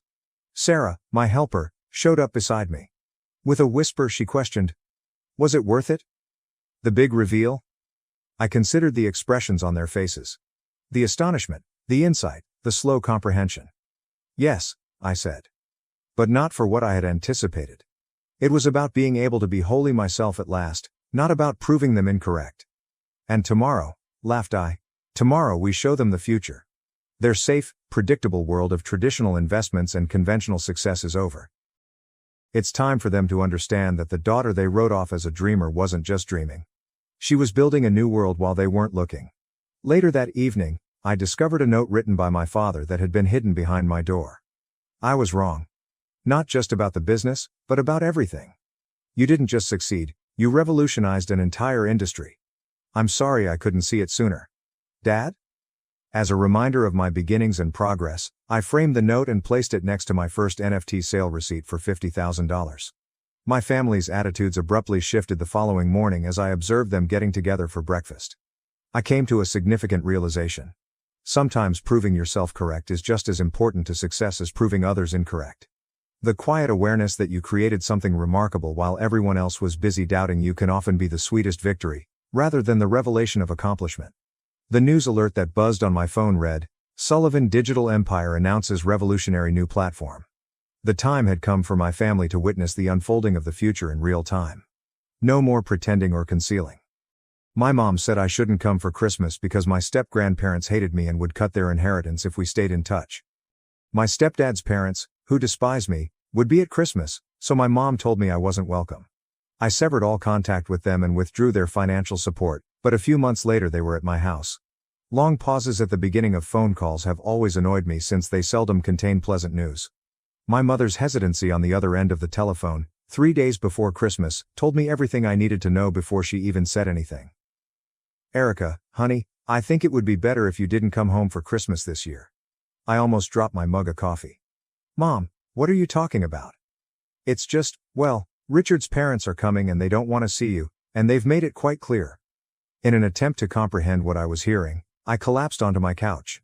My stepdad, Richard, had been married to my mother since I was 10 years old, and although his parents had never been fond of me, this was different. My mother chose them over me in this situation. I tried to maintain my composure as I said, since Dad passed away, we've always celebrated Christmas together. It's our custom. I know, honey, but what? You're seriously picking other people over your own daughter? No matter what reason she offered, the silence that ensued was terrible. Her voice was strained when she did speak. Erica, they've threatened to cut Richard out of their will if they find out we're still in contact with you. They told us they won't leave him an inheritance and will stop talking to us altogether. I was going to yell. So this is about money? Quickly. No, it's not just that, she said. I've told them that we haven't been in touch with you for years. I need you to go along with this. It's just this once. There was no comedy in my laughter. You want me to pretend I don't exist in your life? That's your solution? Richard's parents are difficult people, Erica. They're spiteful and stubborn. We need to make sure they believe no one in the family talks to you anymore. You need to understand. I ended the call. I was no longer able to listen. You would have to go back more than 20 years to comprehend why Richard's parents detested me so much. When I was 4 years old, my real dad passed away in a vehicle accident. Before she met Richard, a widower with a daughter named Hannah who is 9 years old, it was just mom and me against the world for 6 years. Richard and Hannah moved into our home after they were married. At first, everything was okay. I got along well enough with Hannah. At times, we quarreled like sisters, hurling pillows at one another and squabbling over who got the remote control, all typical child behavior. However, Richard's parents detested me from the beginning. They referred to me as impolite and unruly. They would comment, "It's obvious she grew up without a father," as if I weren't even there. They would bring Hannah gifts when they came to visit, but nothing for me. They would never speak to me, but they would chat through and around me. When I was 14, the worst of it occurred. Hannah and I were left with Richard's parents while Mom and Richard went on vacation. Normally, Mom's sister, Aunt Sarah, would host us, but she was occupied at the moment. Despite their reluctance, Richard's parents decided to have us, especially me.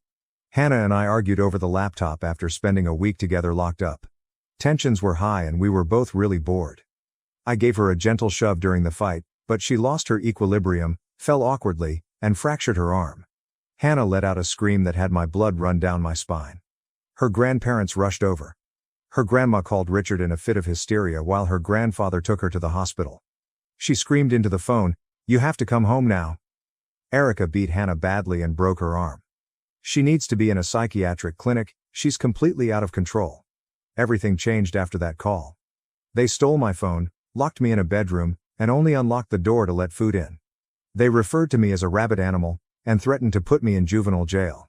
3 days after taking a short trip, Mom and Richard returned home. In a fit of rage, Richard claimed he couldn't trust himself around me. I was sent to spend 2 months with Aunt Sarah. Richard hardly talked to me when I got home. Ironically, the incident strengthened our bond, and Hannah and I swiftly reconciled. I never had anger management difficulties, so my parents had me go to therapy. After that, the atmosphere at home was oppressive. It was like fleeing prison when I turned 18 and moved to a different place for college. I only communicated with Mom and Hannah when I was in college. I worked really hard to succeed while studying management and administration. My buddy Olivia and I were able to secure internships at her father's restaurant company during our junior year. Everyone was taken aback by the development plan I created. Profits increased in a matter of months when it did work. Olivia's father gave me a job opportunity when I graduated. Olivia wanted me to be her executive director when he turned over the restaurant management business to her. I would effectively be her right-hand lady, in charge of modernization and business development. I changed that chain of restaurants with Olivia. We built a mobile app, established food delivery services, and set up areas where patrons could use laptops to place food orders. In order to demonstrate how hygienic and effective the kitchens were, we set up live stream cameras in each restaurant, created designated areas for selfies, and began culinary lessons. Young folks began to pour in. We drew in a ton of new clients while retaining the old ones. When business took off, I was suddenly paid more than I could have ever imagined. I had savings for the first time in my life. At that point, Mom called to discuss Richard's work-related issues. She said that he had been fired. "We're struggling to make the mortgage payments." Richard then picked up the phone. "Erica, I'm sorry for everything. You're our only hope right now." I thus consented to assist. I sent them money each month to cover their mortgage. I continued to pay even after Richard eventually secured part-time employment. I didn't find it difficult, and they had become accustomed to the assistance. I believed I was purchasing a stronger bond with them. I was mistaken. I spent what seemed like hours sitting on my couch, staring at my phone after that terrible chat with Mom. My mind was jumbled. I needed someone who would listen to me. I rang Hannah's phone. "Hey sis, what's up?" Hannah's upbeat tone was a stark contrast to my own emotions. "Mom just called," I answered, a little trembling in my voice. "She told me not to come home for Christmas because your grandparents will be there. Your grandparents threatened to cut Richard out of their will if they found out they still talk to me. Apparently, she's been telling them for years that they don't have any contact with me." Hannah seldom ever used profanity. "That," she said. "What the hell is wrong with them?" "She wants me to play along," I said. "Pretend I'm not part of the family anymore, so your grandparents will leave the money someday." Hannah answered, "Well, the hell with it," with firmness. "If you're not welcome there, then I'm not coming either. If they're choosing money over you, then they can do Christmas without both of us." My eyes filled with tears. Hannah was the one member of my family who always had my back, even after everything we had been through. I felt a little better once I hung up with Hannah. I gave some friends I knew had no family Christmas plans a call. By the end of the evening, Hannah and 5 of my friends and I had planned an unplanned orphan Christmas at my flat. Hannah showed in the day before Christmas with a bag full of decorations and a little suitcase. She exclaimed, "I raided the dollar store," when she threw tinsel and glittery decorations on my coffee table. "Your place needs some Christmas spirit." We drank wine, caught up, and decorated my apartment that evening. Neither of us brought up Richard, Mom, or the inheritance issue. For a few hours, nothing had changed. The formal, stressful events we had experienced as children at home were not at all like Christmas Day. Around noon, my pals showed up with food, beverages, or games. We probably drank more than we should have, ate too much, and laughed too loudly. It was authentic, yet it wasn't conventional. Even Hannah acknowledged at the conclusion of the evening that it was the finest Christmas she had experienced in a long time. Naturally, though, reality has a way of getting in the way.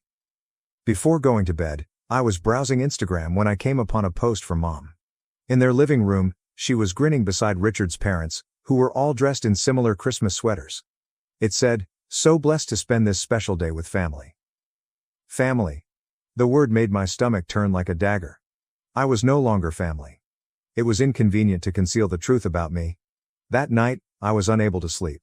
Every monthly mortgage payment I'd been making and the Instagram post kept playing back in my head. I believed I was mending old wounds and constructing bridges each time I sent that money. I now saw that I had only been purchasing the false sense of family. The following morning, I decided. I canceled the automatic transfer to my parents' mortgage account by using my banking app. I was tired of being exploited, even if it was small. It was 2 weeks later. Thankful for the post-holiday influx of new restaurant patrons who had made New Year's resolves to try new places, I poured myself into my work. I welcomed the diversion as Olivia and I worked on plans to open a new site. Then Mom called. A part of me wanted to hear what she had to say, but I almost didn't respond. She said, "Erica, there's a problem with the mortgage payment," without even extending a greeting. "Did you forget to send it?" "I didn't forget," I answered, maintaining a steady tone. "I canceled it." Silence fell for a beat. "What do you mean you canceled it?" "I mean I'm not paying your mortgage anymore," she said in a panic. "But we're counting on that money. The payment is due today." "You should have thought about that before you betrayed me for your in-laws' money," I replied. "You chose them over me. Now you can ask them to pay your mortgage." "This is about Christmas, Erica. You're being childish." We explained why.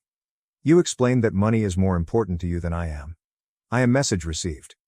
Then her voice shifted from one of terror to one of accusation. "I know what you did. You convinced Hannah not to come for Christmas. You turned her against us." "What I didn't do, you know? What I had to tell Richard's parents? That she was seriously ill?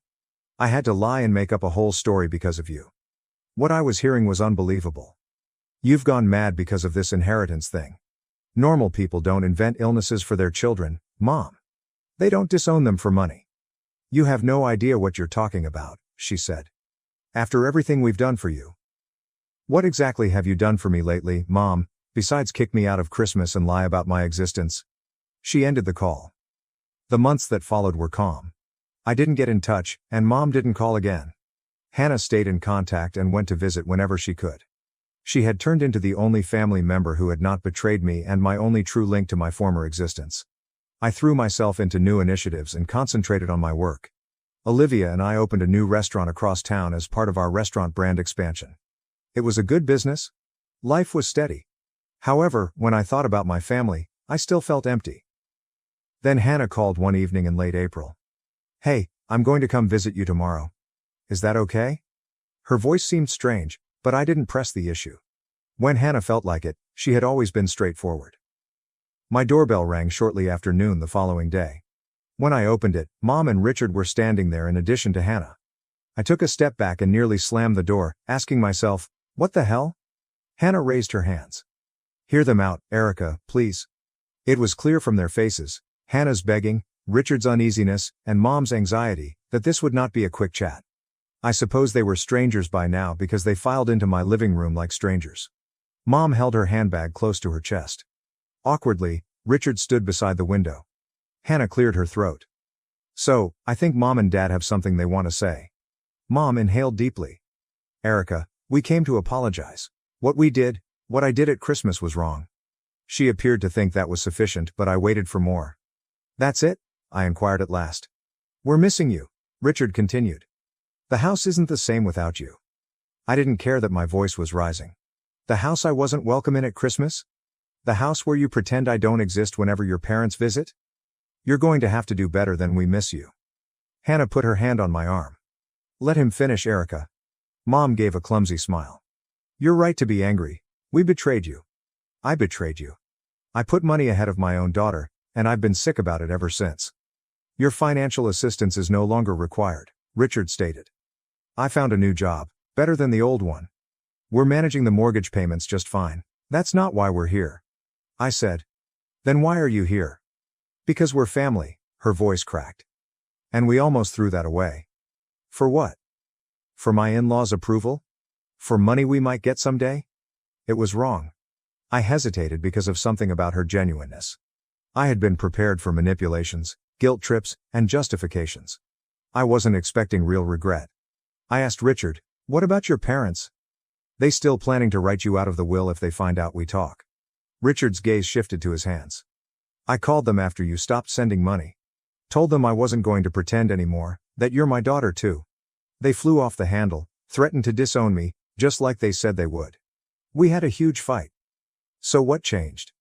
I did, said Hannah. I called Grandma and Grandpa and told them I knew everything, that I fully supported you and Dad, and if they couldn't accept you as part of our family, then they'd lose me too. Mom gave a nod. They called back 3 days later.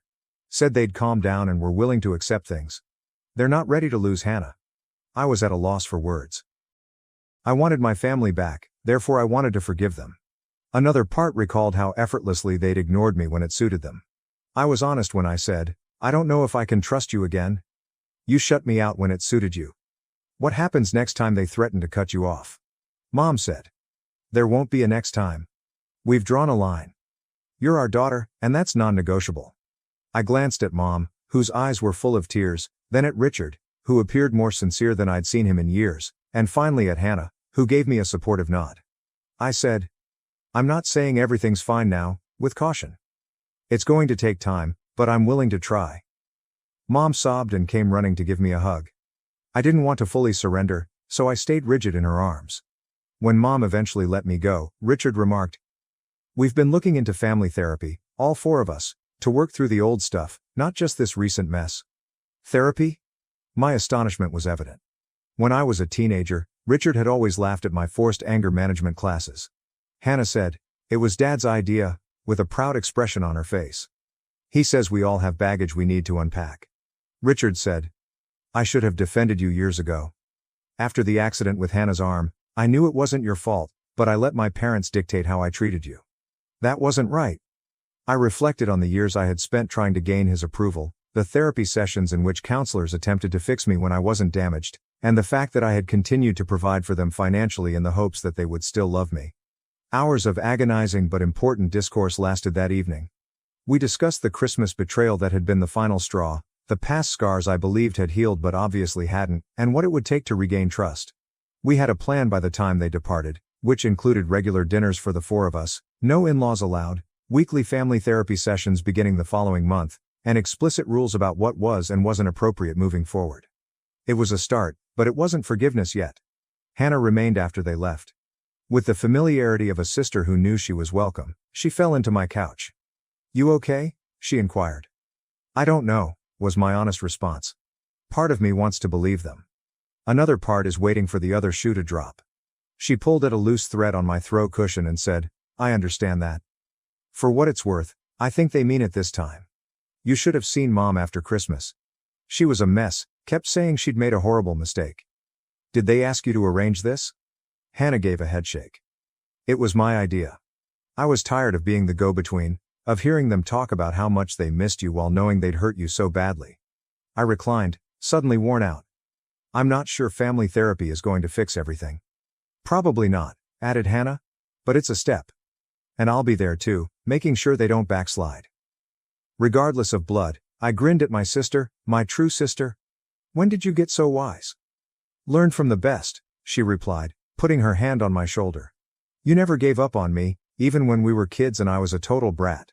Now it's my turn to not give up on this family. After Hannah departed that evening, I sat by myself in my apartment contemplating forgiveness, second chances, and family, both the one you choose and the one you are born into. I wasn't sure if I was prepared to give my parents back complete control. Once lost, trust is difficult to rebuild. But perhaps, just perhaps, we could use the fragments of what had been destroyed to create something new. As you can anticipate, the first family therapy session was quite uncomfortable. We were asked to gather in a circle and discuss our expectations with Dr. Levine, a kind-eyed, no-nonsense woman in her 50s. Mom wiped at her eyes and whispered, I just want my family back. I want to understand why I was so easily disposable, I replied. Richard stirred uneasily. I want to be a better father to both my daughters. Always the mediator, Hannah declared. I want us to be honest with each other. No more secrets or lies. Dr. Levine gave a nod. Those are all valid desires. This won't be easy, but acknowledging what you want is a good start. We had frequent meetings throughout the ensuing weeks. We continued to show up even though the sessions occasionally turned into arguments or tears. We slowly and carefully worked through years of miscommunications, grudges, and anxieties. We discussed how Richard's parents had used their inheritance as a weapon to dominate the family, Why I had felt obligated to provide for them despite everything that had transpired, and the Christmas treachery that had finally crushed me. We began repairing our relationship in little steps outside of treatment. Mom used to call just to talk. Richard believed I might find the restaurant management articles he provided me interesting. Hannah and I continued to have a closer sisterly closeness than before. After 2 months of treatment, Richard's disclosure about his own upbringing was a turning point. My parents always used money to control me, he recalled as a schoolboy. If I didn't behave exactly as they wanted, they'd threaten to cut me off. When I wanted to marry my first wife, they threatened to disinherit me because they didn't approve of her. I stood my ground then, but after she died, I guess I didn't have the fight left in me, so when they started treating Erica the same way. He looked at me with sincere regret as he confessed, I fell back into old patterns. At Dr. Levine's prompting. I'm so sorry, Erica. I failed you. That day, something changed within me. For the first time, I saw Richard as someone who had been controlled his entire life, just like I had been, rather than as the stepfather who had deceived me. Better was due to both of us. By the 3rd month of therapy, I informed him, we were prepared to put our new family dynamics to the test in the real world. Mom asked me to join them for dinner in the house where I grew up. It had been before Christmas when I last visited. Anxiety made my stomach turn as I pulled into the driveway. What if Richard's parents appeared out of the blue? What if this whole thing was a sophisticated ruse? However, the scent of my favorite dish, Mom's lasagna, greeted me as soon as I entered, and the dining room was adorned with pictures. Pictures of Hannah and I together, pictures of me graduating from college, and pictures of the 4 of us in better times. Mom said, we put these back up, as she followed my eyes. They belong here, you belong here. It seemed like progress, even if there were still awkward pauses and moments when old tensions threatened to reappear during dinner. Richard pulled me aside after supper. After saying, I need to show you something, he ushered me into his office. He had a legal paper on his desk. I said, what's this? I've been working with a lawyer to ensure that whatever happens with my parents' inheritance won't affect what I leave to you and Hannah. You'll both be treated equally in my will, no matter what. I was dumbfounded when I looked at him. It's not about the money, he rapidly explained. It's about making sure you know that you are my daughter, Erica, not by blood but by choice. And nothing, not my parents, not their money, will ever change that again. I cried then, even though I didn't weep much. That night, I contacted Hannah on the way home. I informed her, you won't believe what just happened, as I described the events of the night. I believe it, she declared. Dad's been working on that thing for weeks, he wanted it to be perfect for you. I asked out loud, when did everything change so much? After Hannah said, when you stood up for yourself. You showed them they couldn't have it both ways. They couldn't treat you like garbage and still expect your financial support. It made them realize what they were losing. She was correct. I had forced them to make a decision by emotionally and financially cutting them off. Surprisingly, they had picked me.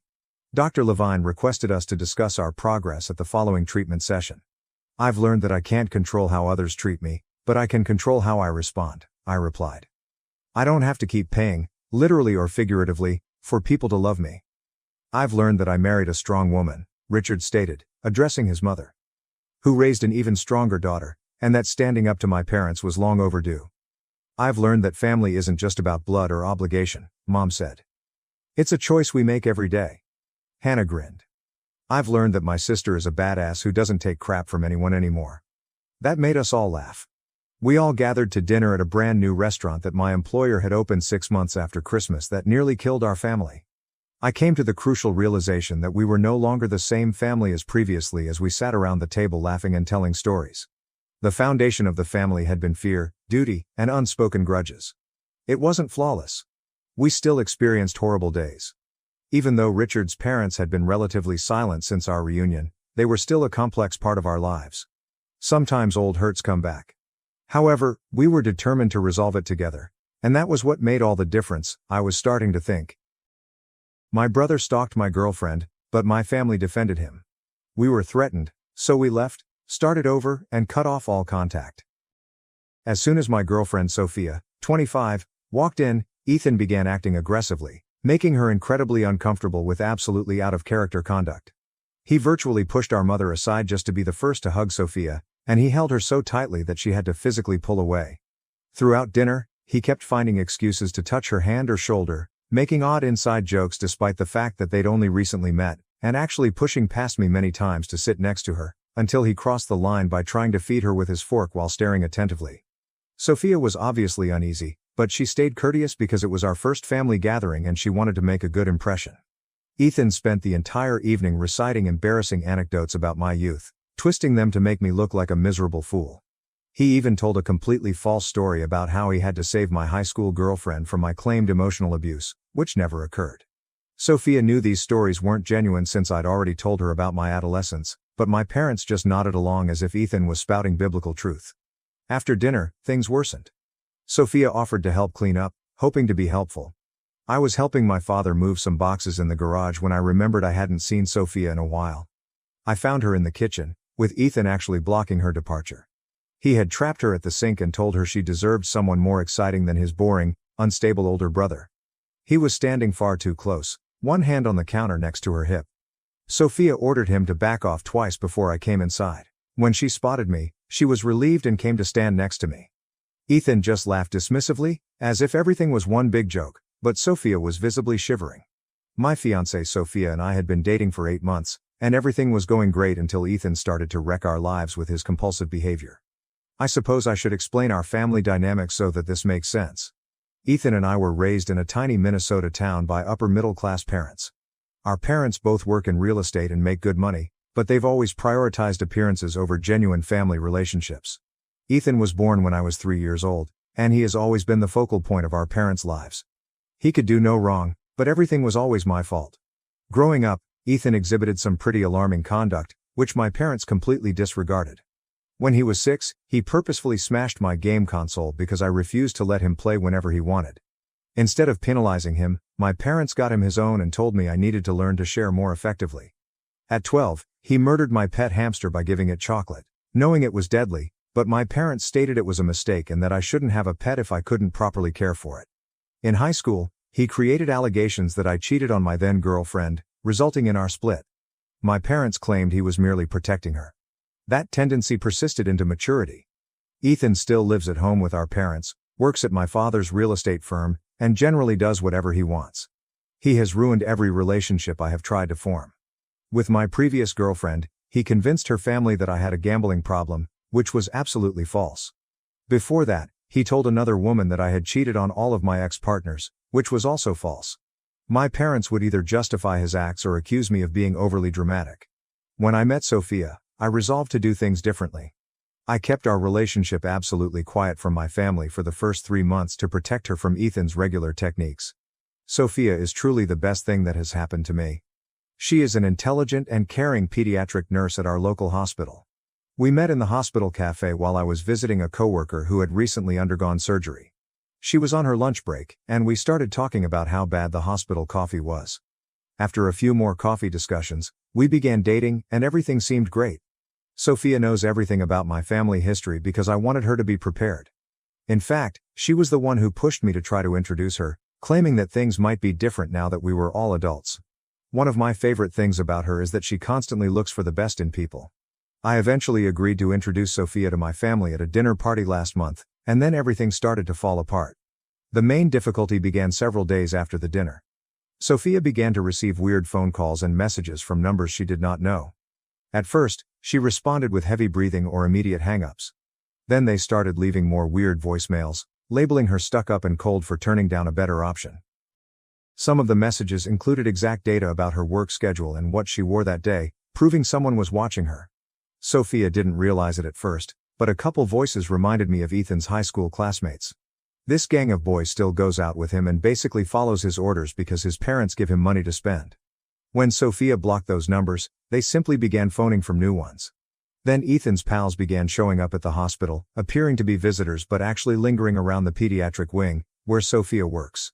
They would look at her for hours, making loud comments that she could hear.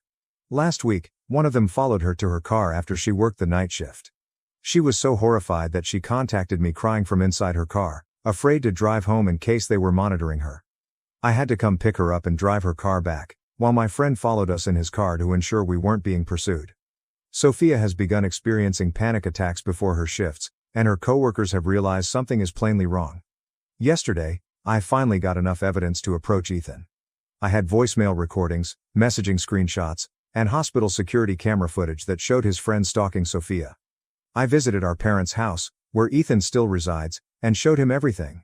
He just sat there, smugly smiling, as I spoke. Then he looked me directly in the eyes and stated he had no idea what I was talking about.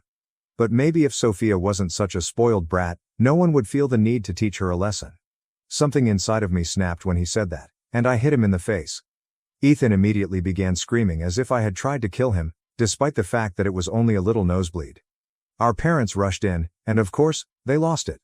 At me, not him. They didn't even look at the evidence I tried to provide to them.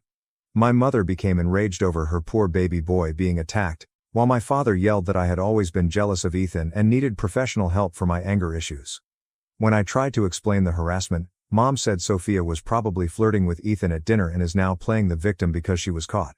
Dad urged me to leave his house and not return until I had apologized to Ethan and gotten my head straight. I am writing from Sophia's flat, where I have been staying since last night. She finally fell asleep in the other room after crying for hours, frightened of going to work tomorrow.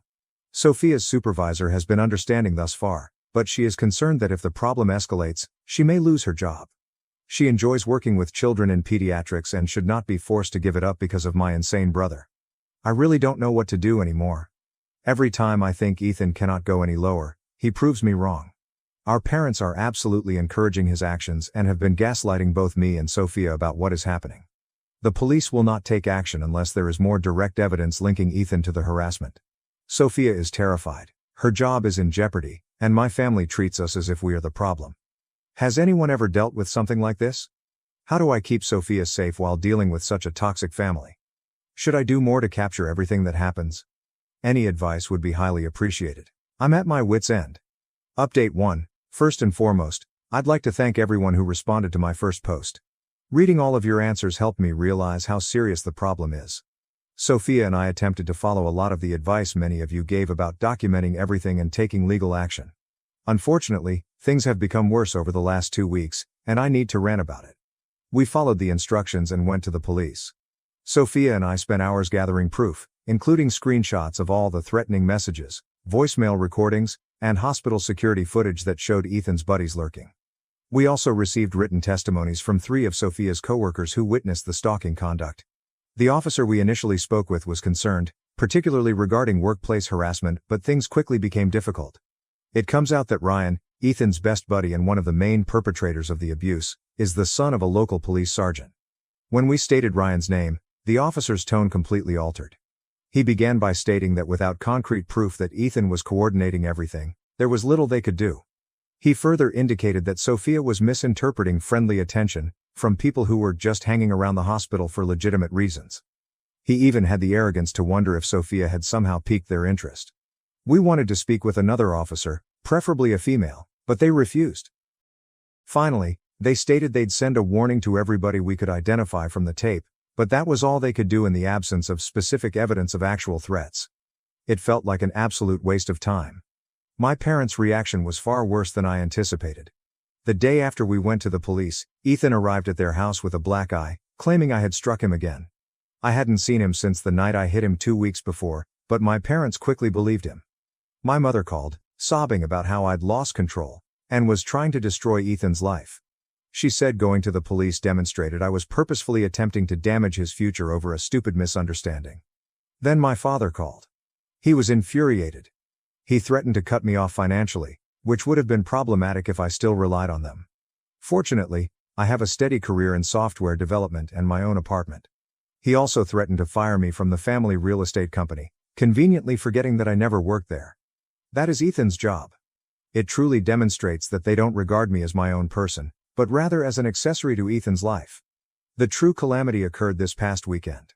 My mother repeatedly called and texted, saying they wanted to fix things, as a family.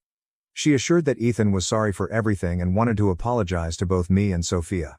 She stated that they had discussed limits with him, and he was aware that his behavior was wrong.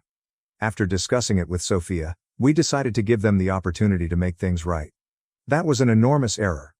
We went to my parents' house expecting a family dinner to reconcile things. I sensed there was something odd from the moment we went in. The house was full with my parents, Ethan, our aunt and uncle, who usually support Ethan, and, worst of all, Ryan and 2 of the guys who had been pursuing Sophia at work. My mom referred to it as a family intervention. For 2 hours, they all took turns criticizing Sophia's character, while Ethan sat there looking smug. My mother delivered a lengthy lecture about Sophia's obvious jealousy of Ethan's attractiveness and success. What success? And how she had been flirting with him during dinner.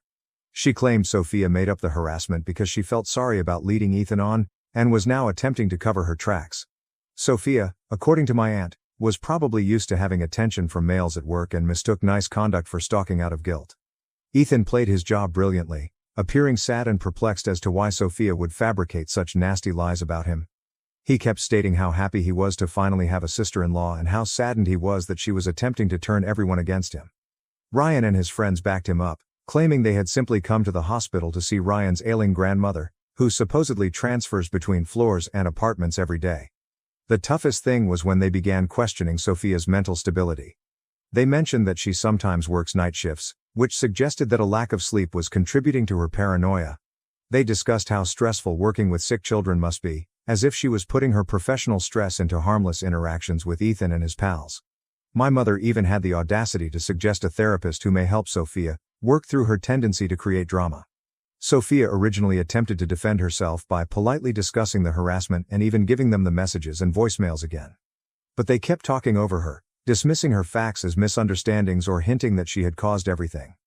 When Ryan began outlining in detail what Sophia had worn on specific days at work, demonstrating he had been monitoring her, my parents assumed Sophia was attempting to attract attention. Things grew terrible when they invited Ryan and his pals to join us for dessert, claiming they wanted to demonstrate what good young men they truly were. Sophia was having problems breathing and had to leave the room. When I attempted to follow her, my mother grabbed my elbow and told me it was time to choose between my real family and a clearly unstable girl who's just trying to cause problems. Sophia is who I choose. We left quickly, and I haven't spoken to my family since that night.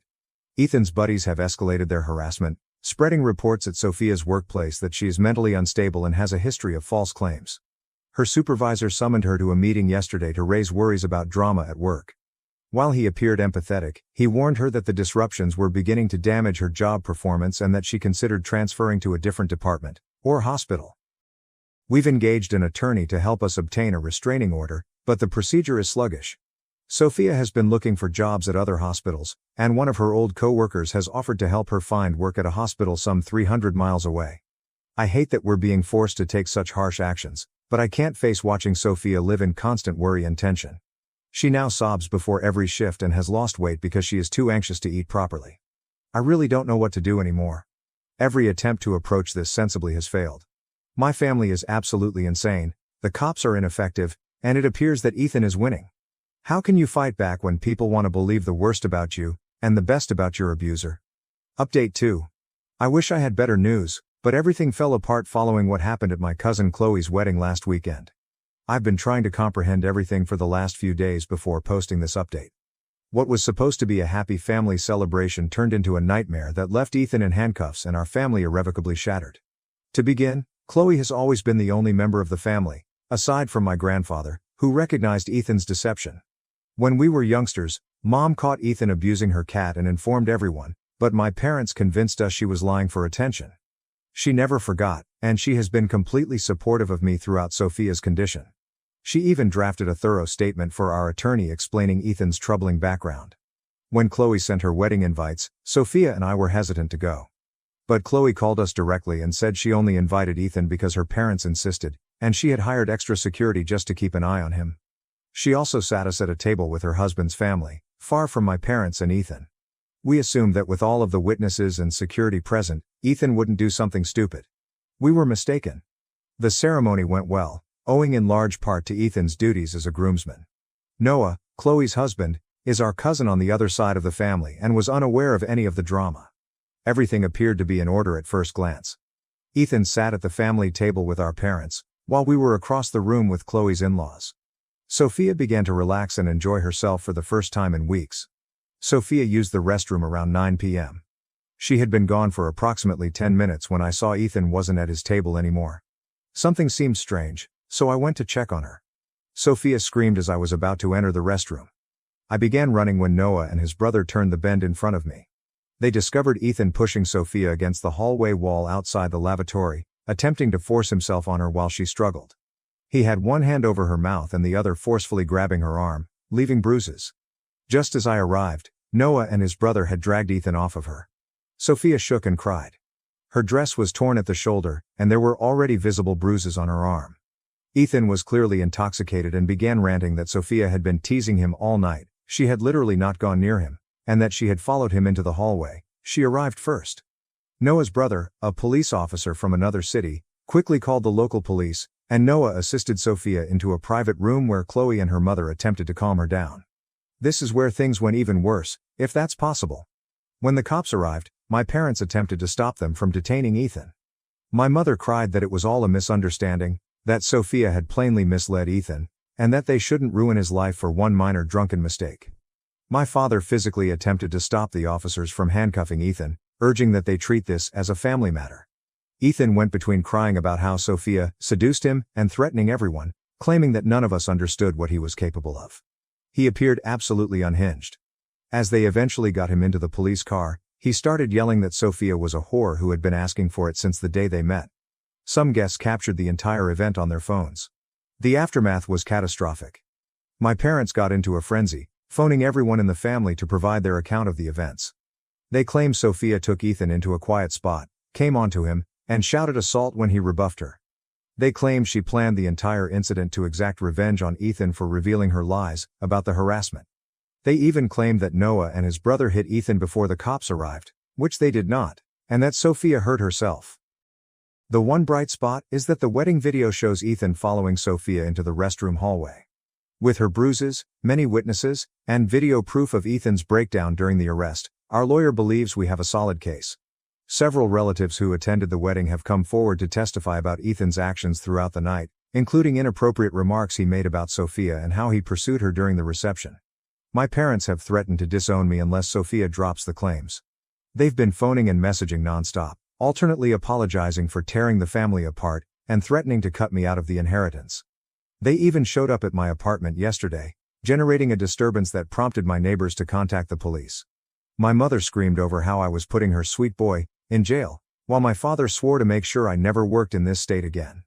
Sophia and I reached a decision. She accepted a job offer at a hospital 300 miles away, and I plan to work remotely for my firm. We're moving at the end of next month. Many people may believe we are fleeing, but we simply need to escape the toxicity and start over somewhere new. Chloe understands and has agreed to keep us up to date on any family developments. The most difficult part of all of this is knowing that my family will never accept Ethan needs help. Even after seeing him abuse someone at a wedding in front of witnesses, they continue to defend him and blame the victim. I've often wondered what might have happened if someone had intervened when we were kids, but we'll never know. Right now, I just need to concentrate on safeguarding Sophia and creating our new life together, away from Ethan and my parents' enabling behavior. Update 3. I hadn't planned to submit any more updates, but something happened yesterday that I feel compelled to tell. After 4 years of fortunate silence from my family, I received a frantic phone call from my mother, leaving me feeling both vindicated and heartbroken. First, a little update on Sophia and myself. We married 2 years ago in a short ceremony attended by Chloe's family and Sophia's relatives. We purchased a home in our new location, and Sophia is now the head pediatric nurse at her hospital. I am still working remotely for the same company, but I was promoted to senior developer last year. We're expecting our first kid, a baby girl, in 3 months. Life has been serene and cheerful, which makes what I am about to say much more frightening. Yesterday afternoon, I was in a conference when my phone started ringing incessantly with calls from my mother. I normally disregard strange numbers because my family has a tendency of purchasing new phones to reach us, but this time she left a message that sounded truly frantic. When I called back, she was sobbing so hard that I could not hear her. Ethan married a woman named Olivia last year. We were all unaware of it because we hadn't spoken to that side of the family since the wedding. Apparently, Ethan met Olivia in church, and their families swiftly planned their marriage. My mother kept going on about how wonderful everything was, how Ethan had finally found a good Christian woman who understood him, and how they were all so happy, until last week. Olivia's coworker called the police last Thursday after she failed to show up for work for 3 days. Officers discovered Olivia seriously injured during a wellness check. She had 2 broken ribs, a shattered wrist, and several bruises across her body. But here's what really stunned me: when the police looked into it further, they discovered that my father had been assisting Ethan in concealing the abuse for months. Olivia eventually broke down and told the police everything. Ethan began striking her just 2 months after they married. Every time she threatened to leave or tell someone, my father would intervene, using his real estate contacts to push Olivia's family about their mortgage or threatening to fire her from a job at one of his friends' companies. He even persuaded Olivia's parents that she was mentally disturbed while fabricating allegations about Ethan, employing the same tactics they employed against Sophia.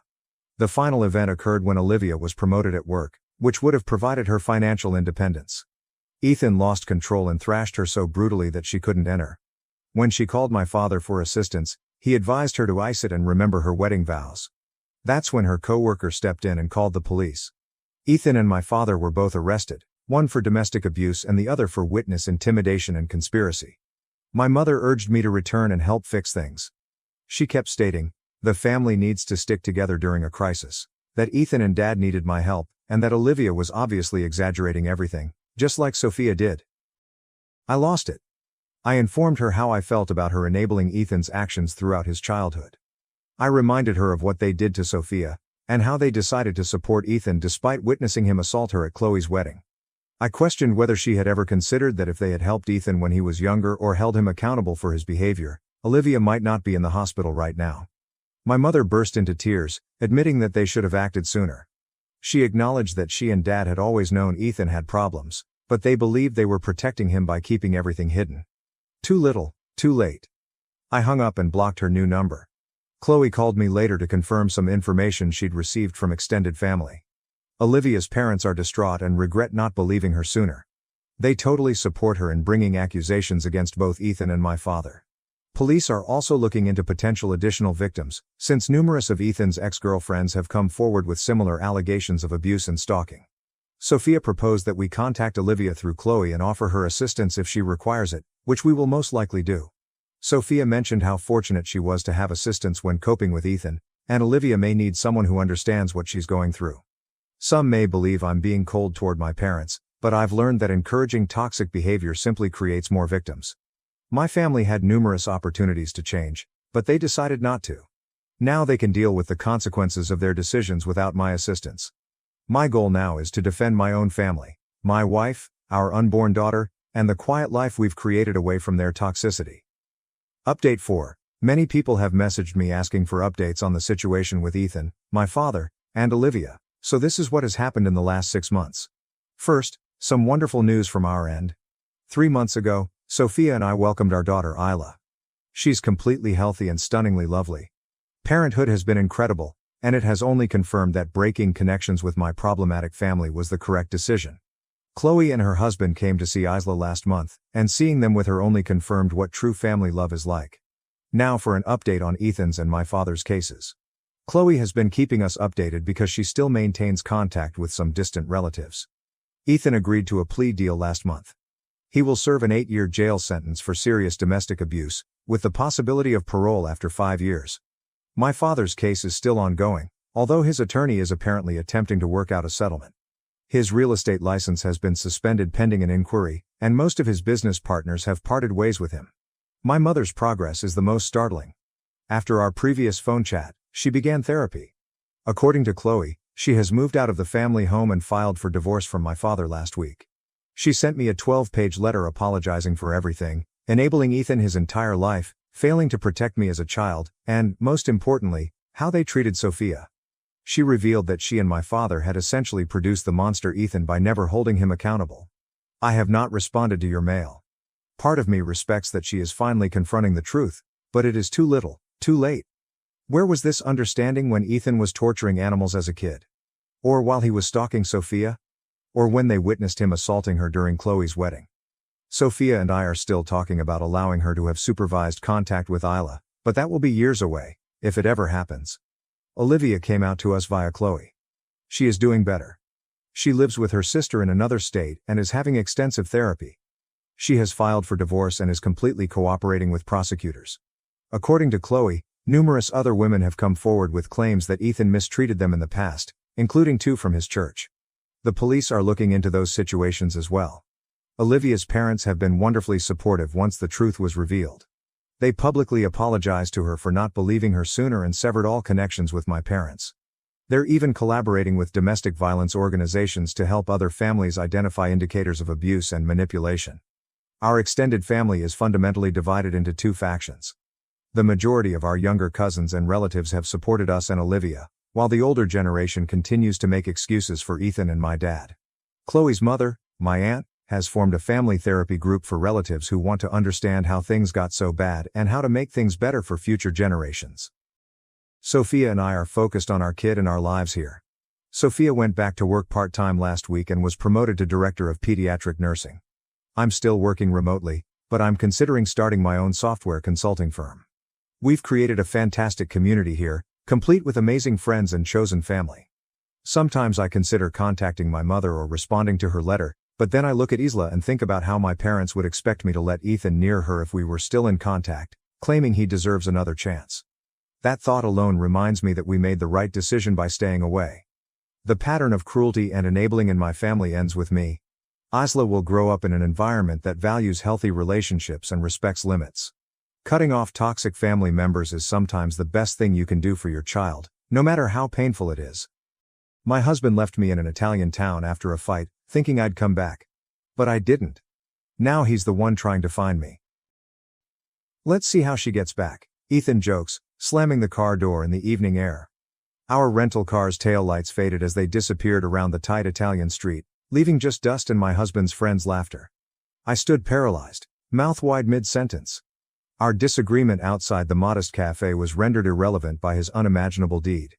He's coming back, I muttered, getting odd eyes from people eating dinner at sidewalk tables. This is just to scare me. The knot in my stomach intensified as minutes became hours. Darkness fell over the unknown town whose name I couldn't pronounce. I never envisioned Ethan drinking that much at lunch when I begged him not to. His friends, college buddies celebrating their yearly guys' reunion that I grudgingly joined, encouraged him. When I suggested returning to our hotel, Leo replied, "She's always controlling you, man." Ordering another round. Ethan followed me out, his words garbled but his wrath clear. Both sides' years of hatred erupted quickly, making the fight ugly. He hissed, "Your purse has your passport, right? Before getting behind the wheel. Then you'll figure it out. You're so smart, always telling me what to do." Complete night descended as reality set in. Suddenly, the lovely Italian town felt dangerous. Cash count, €80, $37. Too little for a trip home and a hotel night. Ethan's wallet held my credit cards. When my small purse was full, he offered to carry them. I discovered the lowest pension in a shabby room above a bakery with a tiny bed and corner sink. Although she knew no English, the old woman who escorted me to the room patted my arm affectionately. "He blocked me," I gasped, glancing at my phone. 27 Ethan calls went to voicemail. Unanswered text messages arrived. Leo, Daniel, and all Ethan's carmates were tried. All blocked. I shuddered as I realized this was a premeditated humiliation. Breaks in sleep were punctuated by optimistic phone checks and panic. By daybreak, I believed this nightmare would cease. Ethan would apologize and blame me for overreacting to his joke. I'd be angry but relieved to return to our carefully crafted life in Boston, where he was a respected architect and I was his supporting wife who'd given up her design job to manage their home and social calendar. He didn't arrive. On the second day, I rationed my money and bought only a sandwich for lunch while touring the town's perimeter, checking every hotel and restaurant for our tour group. By dark, I learned they'd gone to Florence without me. On the third day, a friendly cafe proprietor saw me waiting outside and offered me free espresso and, in terrible English, directions to the police station. The officer looked unsurprised by my narrative, as if abandoned tourists were common, but his limited English and my non-existent Italian left me with a filed report and a sympathetic nod. The hardest decision of my life came that afternoon. In front of a crowded pawnshop display, I removed my wedding ring, the 2-carat diamond Ethan had upgraded on our 5th anniversary to replace our humble band. The merchant gave me significantly less than it's worth but enough to support my next step. "America, call family," the pawn trader said, counting euros. Though I nodded mechanically, a different idea was emerging inside. Family meant explaining, hearing my mother's "I told you so" about Ethan's rage, and facing acquaintances who saw our marriage's flaws I'd tried to hide. When I arrived, the bus station was silent. I only saw travel magazine locations on its electronic board. An overnight bus to Rome connected to ferries, buses, and locations Ethan and his buddies wouldn't look for me if they tried. Finger hovered on my father's name and contacts. He sent money for a flight home in one call. One call would take me back to my existence of steadily shrinking to fit Ethan's ego and demands. Ethan joked about hiding my portfolios when I considered returning to interior design. He asked, "Why complicate things? We don't need the money, and I need you focused on our life."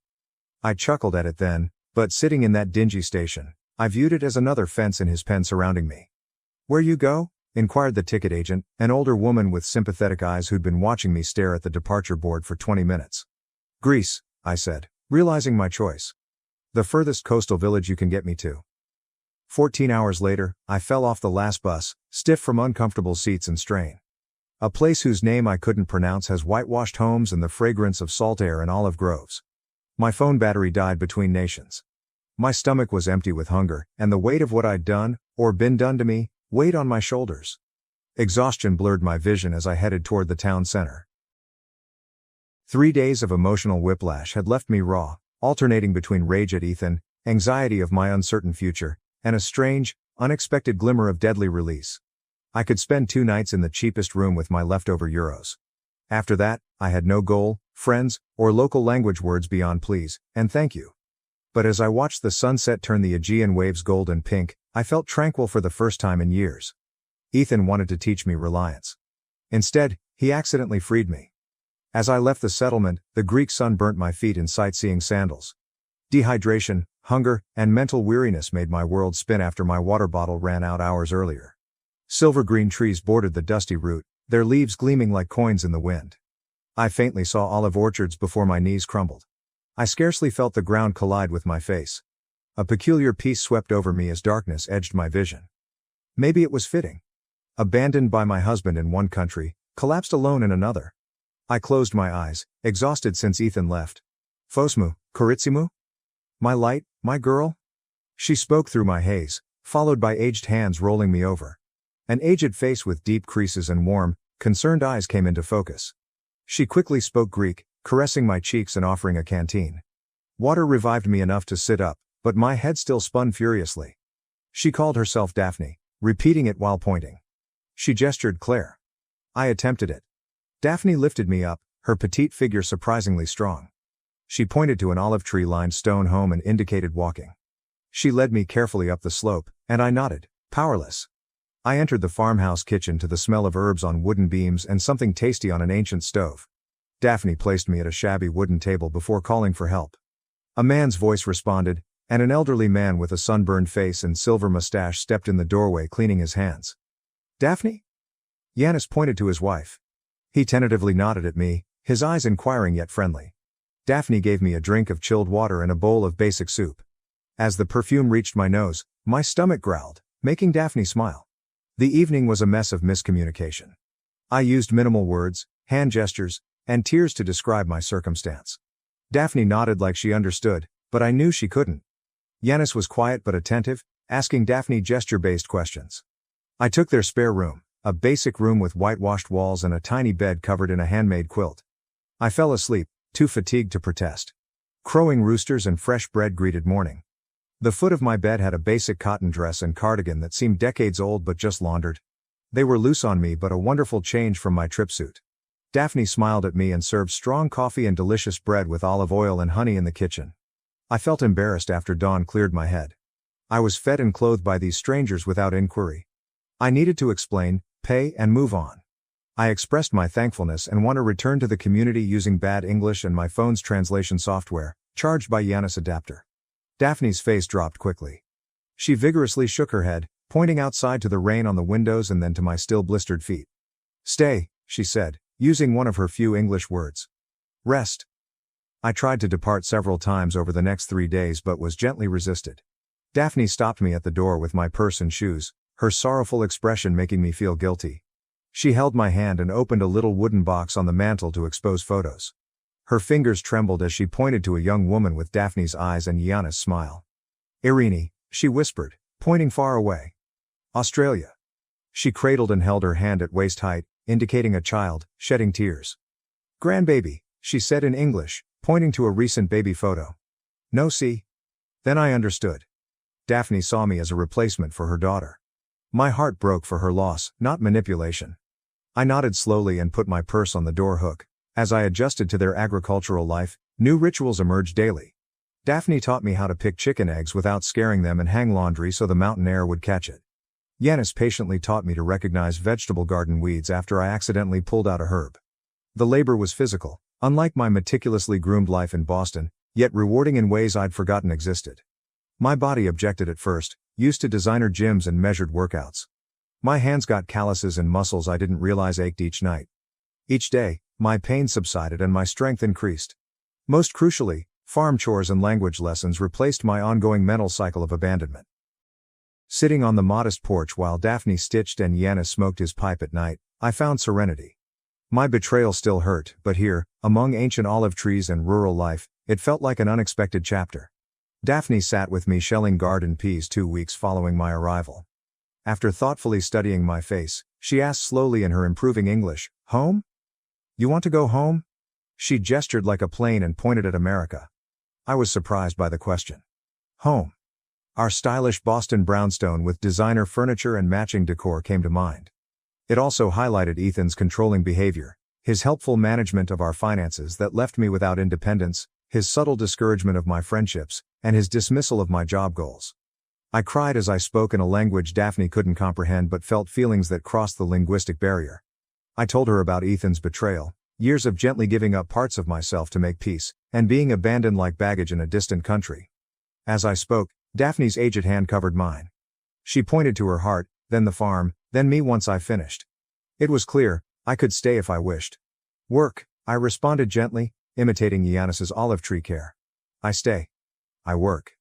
Daphne's smile burst like the Aegean daybreak. She nodded and squeezed my hand before returning to the peas, as if we'd decided on tomorrow's dinner rather than a life change. My olive-growing education began when I stayed. Next morning, Daphne woke me up with Irene's work attire and thick boots when stars still shone.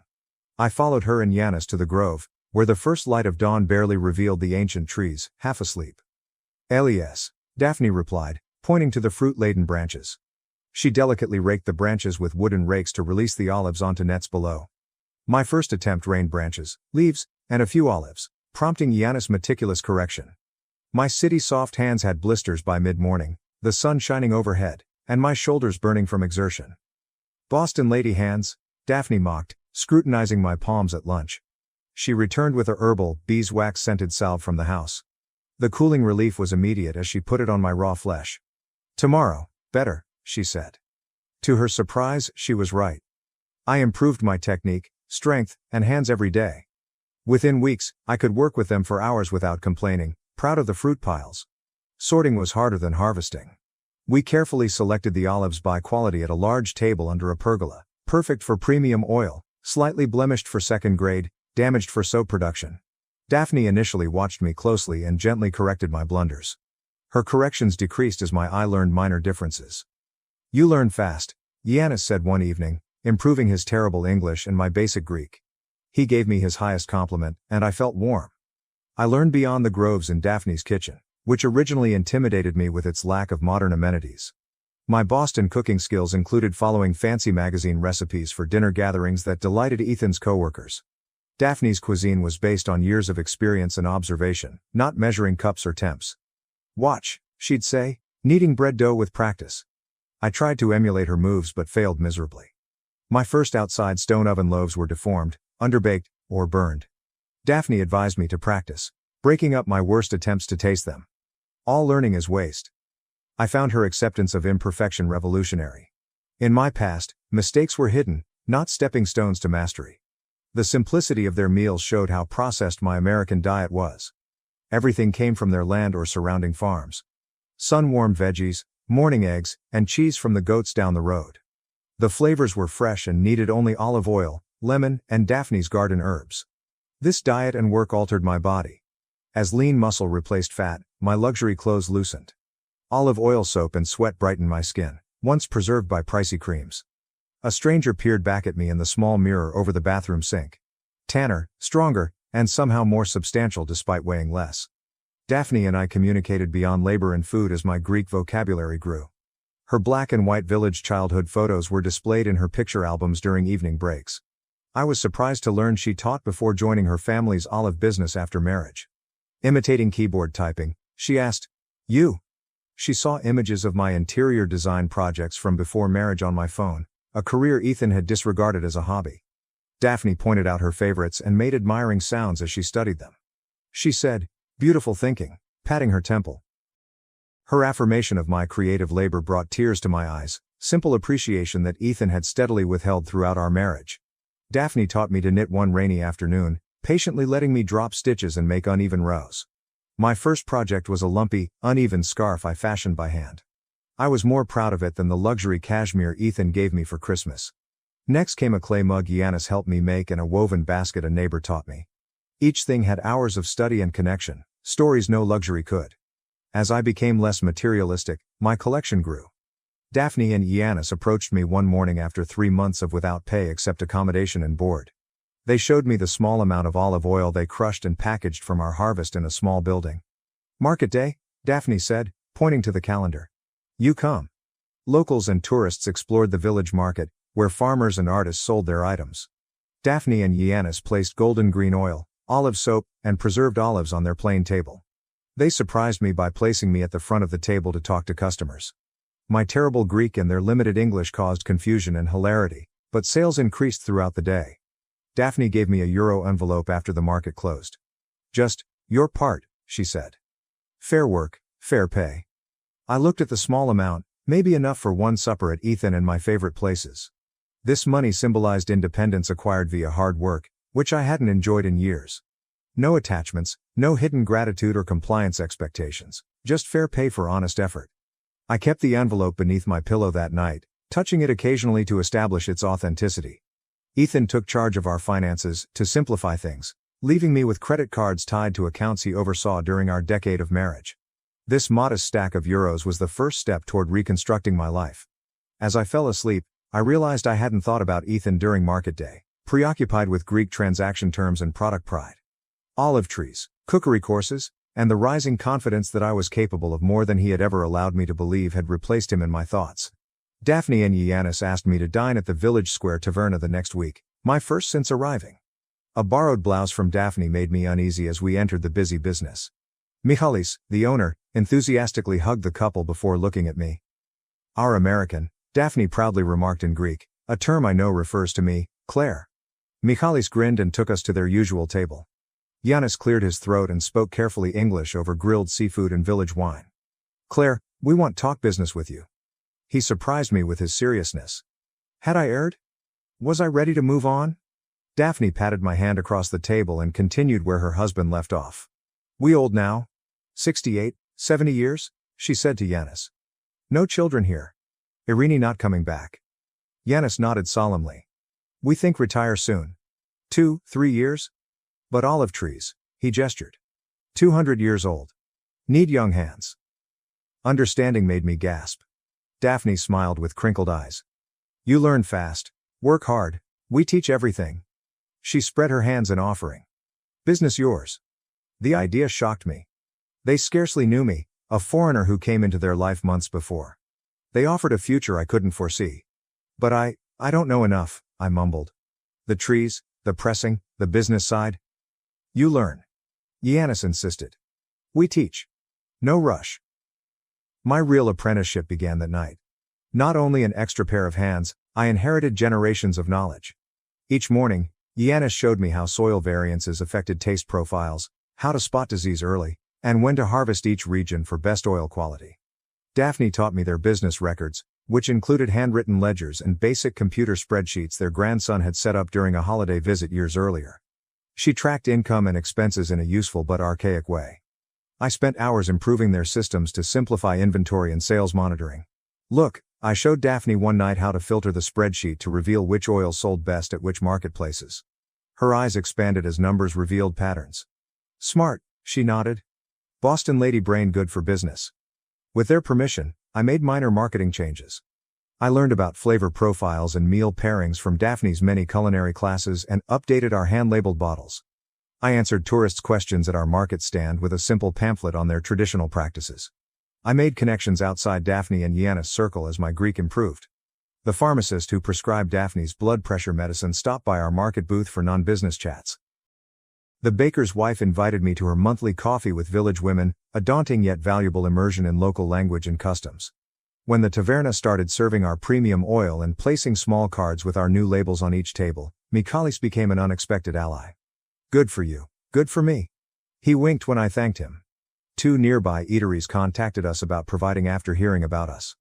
I attended my first village ceremony, the butcher's granddaughter's christening, 6 months into my new existence. From the rear of the modest church, I watched the community ritual with a lump in my throat.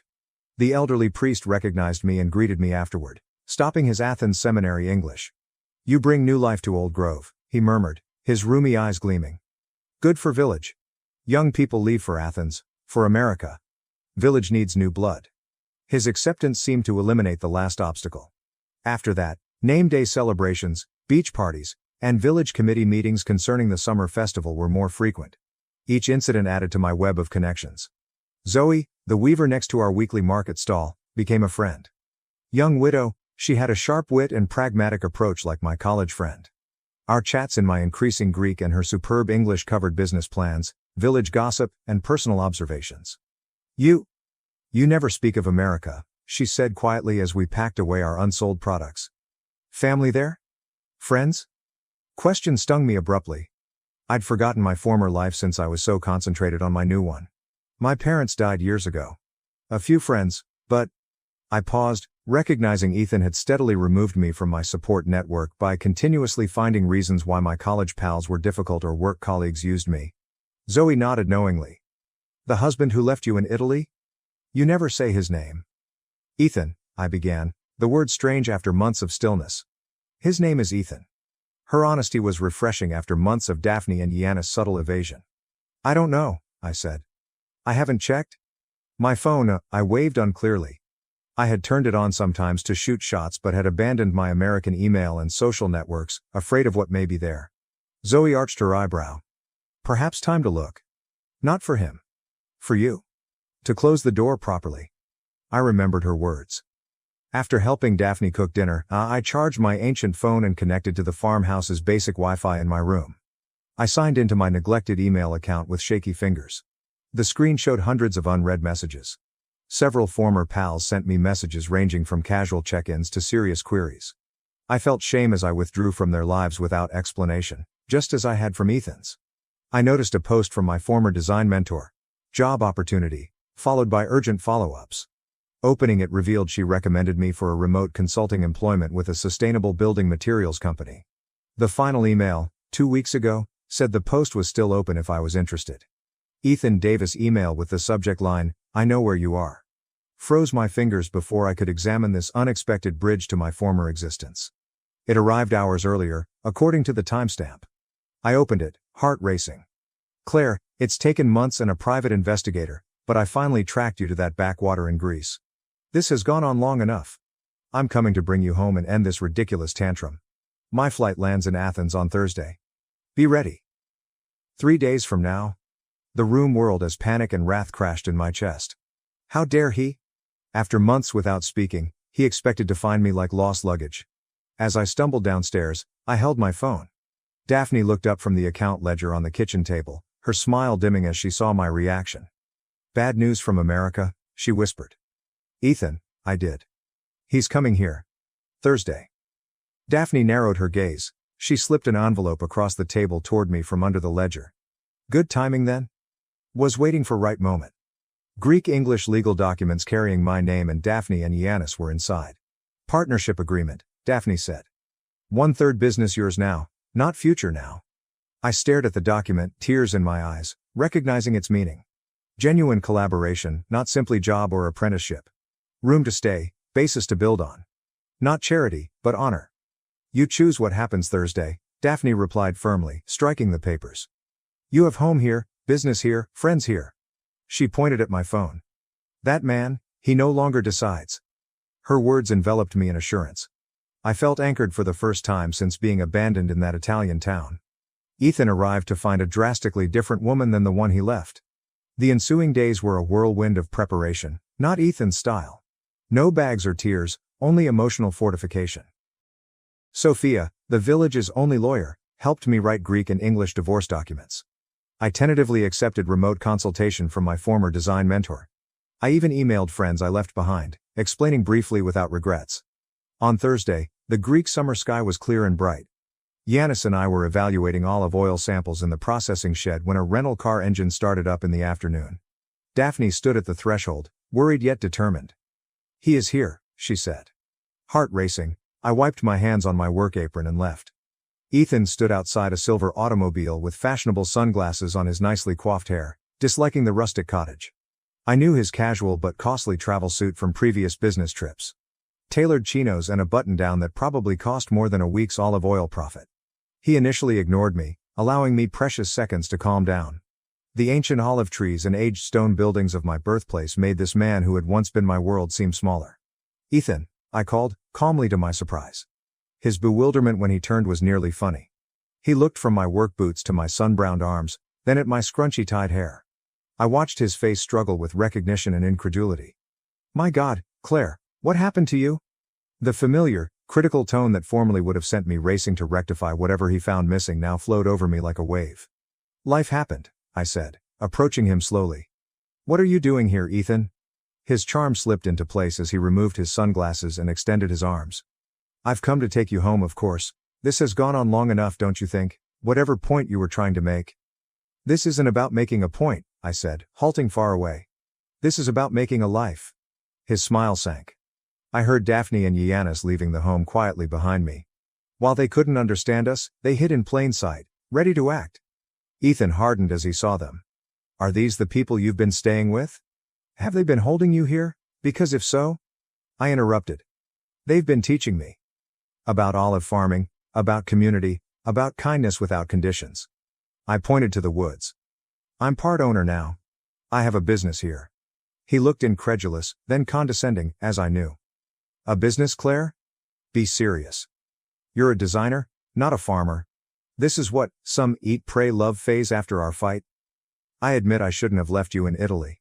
It was a stupid, drunken mistake. I've apologized. Now it's time to come home." "You've apologized? When? In what universe does tracking me down and demanding I return count as an apology?" The charm vanished as his jaw tightened. "Fine, I'm sorry I left you in Italy. It was immature and wrong. Is that what you want to hear? Can we move past this now? Why did you even look for me, Ethan? It's been months. Why now?" He shuffled uncomfortable, seeing the old couple observing us carefully. "Can we discuss this privately? In the car, perhaps? They don't speak English, and I have nothing to hide from them." "Why now?" His shoulders sagged. "Your parents have been calling. Friends asking questions at events. Clients wondering why you're not at the house when they visit. It looks," he said. "Bad for your image?" I said. "It damaged your reputation?" "Our reputation," he retorted. "Our life together. The one we built over 10 years of marriage." "The one you built," I said. "The one where I gradually became nothing more than an accessory to your success. Tell me, Ethan, did you even notice how unhappy I was before Italy? Did you care?" His expression grew darker. "We had a good life, Claire. A beautiful home, financial security, respect in the community. What more could you possibly want? I found purpose, connection, and agency over my own choices here, in a place you dismiss as primitive and backward." I pointed to the modest stone home behind me. He protested, "This isn't you," sounding desperate. "The Claire I know wouldn't choose manual labor and poverty over comfort and position." I grinned, understanding his statement's core truth. "You're right. The Claire you knew wouldn't have. But that woman died in Italy when her husband abandoned her as a joke. The woman standing before you made different choices." Daphne came over and pressed our partnership agreement into my palm. She recognized the occasion even though she couldn't follow our words. The document was unfolded and held to Ethan. "I have legal ties here now. A business partnership. Responsibilities to people who value me for my contributions, not my appearance or social connections." Face flushed with rage. "This is ridiculous. Whatever game you're playing?" "It's not a game," I answered, taking Sophia's envelope from my pocket. "These are divorce papers, Ethan. Already filed, with provisions for division of assets." He studied the package as if it may burn him. "You can't be serious. You'd throw away everything for this?" He mocked the small property. "I'm not throwing away anything. I'm choosing something better, something real." I approached and placed the envelope in his hard hand. "You left me, Ethan. You drove away laughing. You just never expected I'd find my way without you. His fingers immediately wrapped around the documents, his expression alternating between amazement, wrath, and wounded pride. "You'll regret this," he muttered, but even he thought the threat was empty. "When the novelty wears off and you're still hauling olives in the hot sun at 60, you'll remember what you gave up." "Maybe," I said. "But I'd rather risk regret from choices I made than live with the certainty of regret from choices made for me." Yanis went closer and placed a worn hand on my shoulder. Despite not understanding our conversation, he saw the conclusion in our body language. He spoke Greek to Ethan in a stern but loving manner. "What did he say?" Ethan inquired, lowering his voice. "He said the road back to Athens is dangerous after dark. You should leave now to reach the city before nightfall." Ethan looked between us and realized this wasn't a negotiation or rescue. "Adieu." He returned to his rented car with the divorce papers without saying a word. Daphne put her hand in mine as the car drove off the dirt road. The three of us turned toward my residence. Tonight's tasks: cataloging oil samples, cooking dinner, and checking tomorrow's market inventory. My spouse left me in a strange nation, thinking I'd be powerless and return after learning my lesson. Instead, I discovered fertile footing to grow stronger and deeper roots than he expected. The cruelest actions can bring the greatest blessings. Ethan accidentally freed me while trying to break me. On Christmas, I handed my parents a copy of the will they had hidden from me after quietly erasing me from the family photo and their lives. I gave my parents an envelope the next day and warned, "Don't open it here." They did. Mother cried. Dad paled. I wish I could say it startled me. I wish I could say it was shocking like a movie ending. However, it felt oddly anticipated. After brushing snow off my boots, I looked up in my parents' living room and saw the portrait. Large, shiny, properly framed, hanging proudly over the fireplace like our family's crown gem. Everyone participated. Mom, in her beloved red jacket, beaming like she hadn't spent decades sighing at everything but Olivia. Dad with that weird grin he only uses for pictures and golf course selfies. Olivia, of course, front and center, wearing a beige turtleneck that probably cost more than my rent and posing candidly like she's laughing at something sweet, maybe a trust fund joke. Then I was gone. Not even pushed aside. No background blur, just gone. The crop was fine. It was purposeful and clean. I felt like I'd been seamlessly removed from their life. No marks, no roughness, just removed. I stared at it for 4 or 5 seconds, long enough to knot my stomach but not noticeable. Maybe they noticed but didn't care.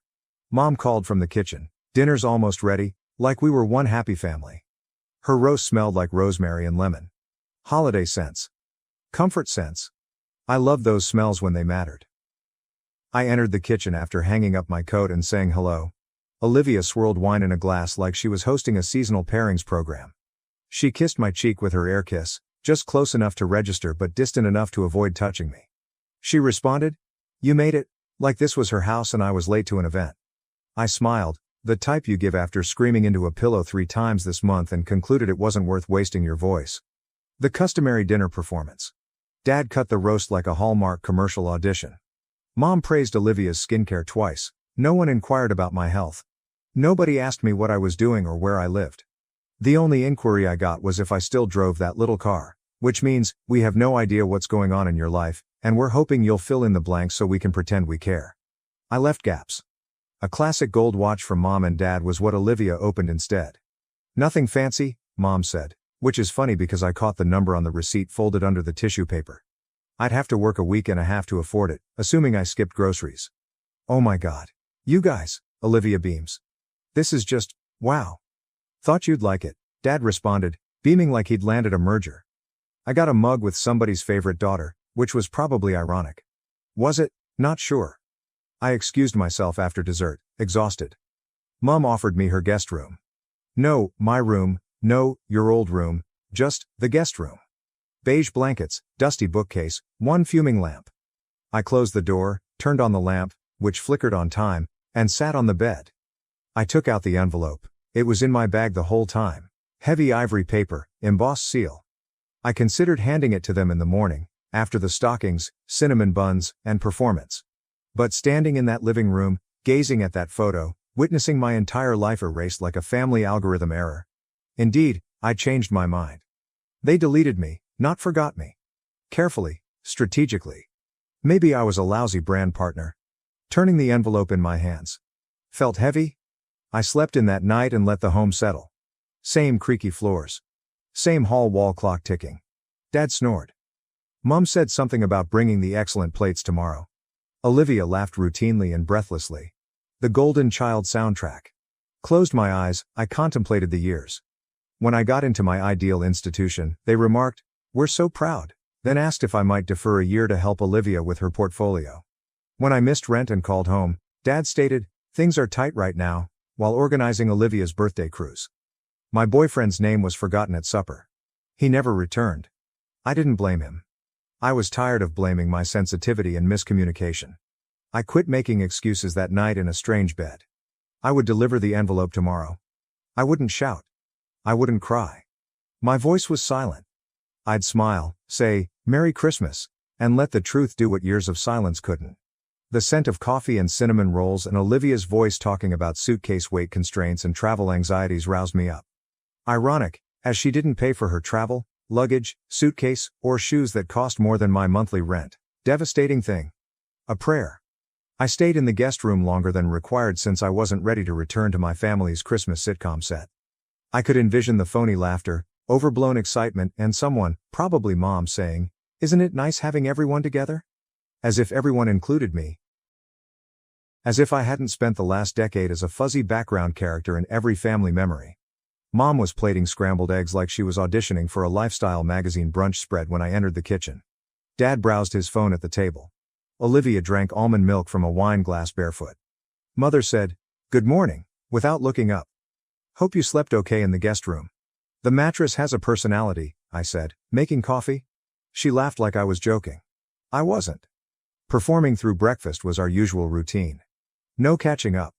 No one asked about my employment, how I was doing, or if I was still living in that small apartment with the squeaky stairs. I wasn't. Olivia discussed her planned trip to Barcelona and how lucky her parents were to support her goals. I nodded like a seat filler at an awards event without speaking. They didn't detect the envelope in my coat pocket. It would follow. Instead, I thought about everything that led up to this point. When I graduated high school, I received a partial scholarship that allowed me to work part-time.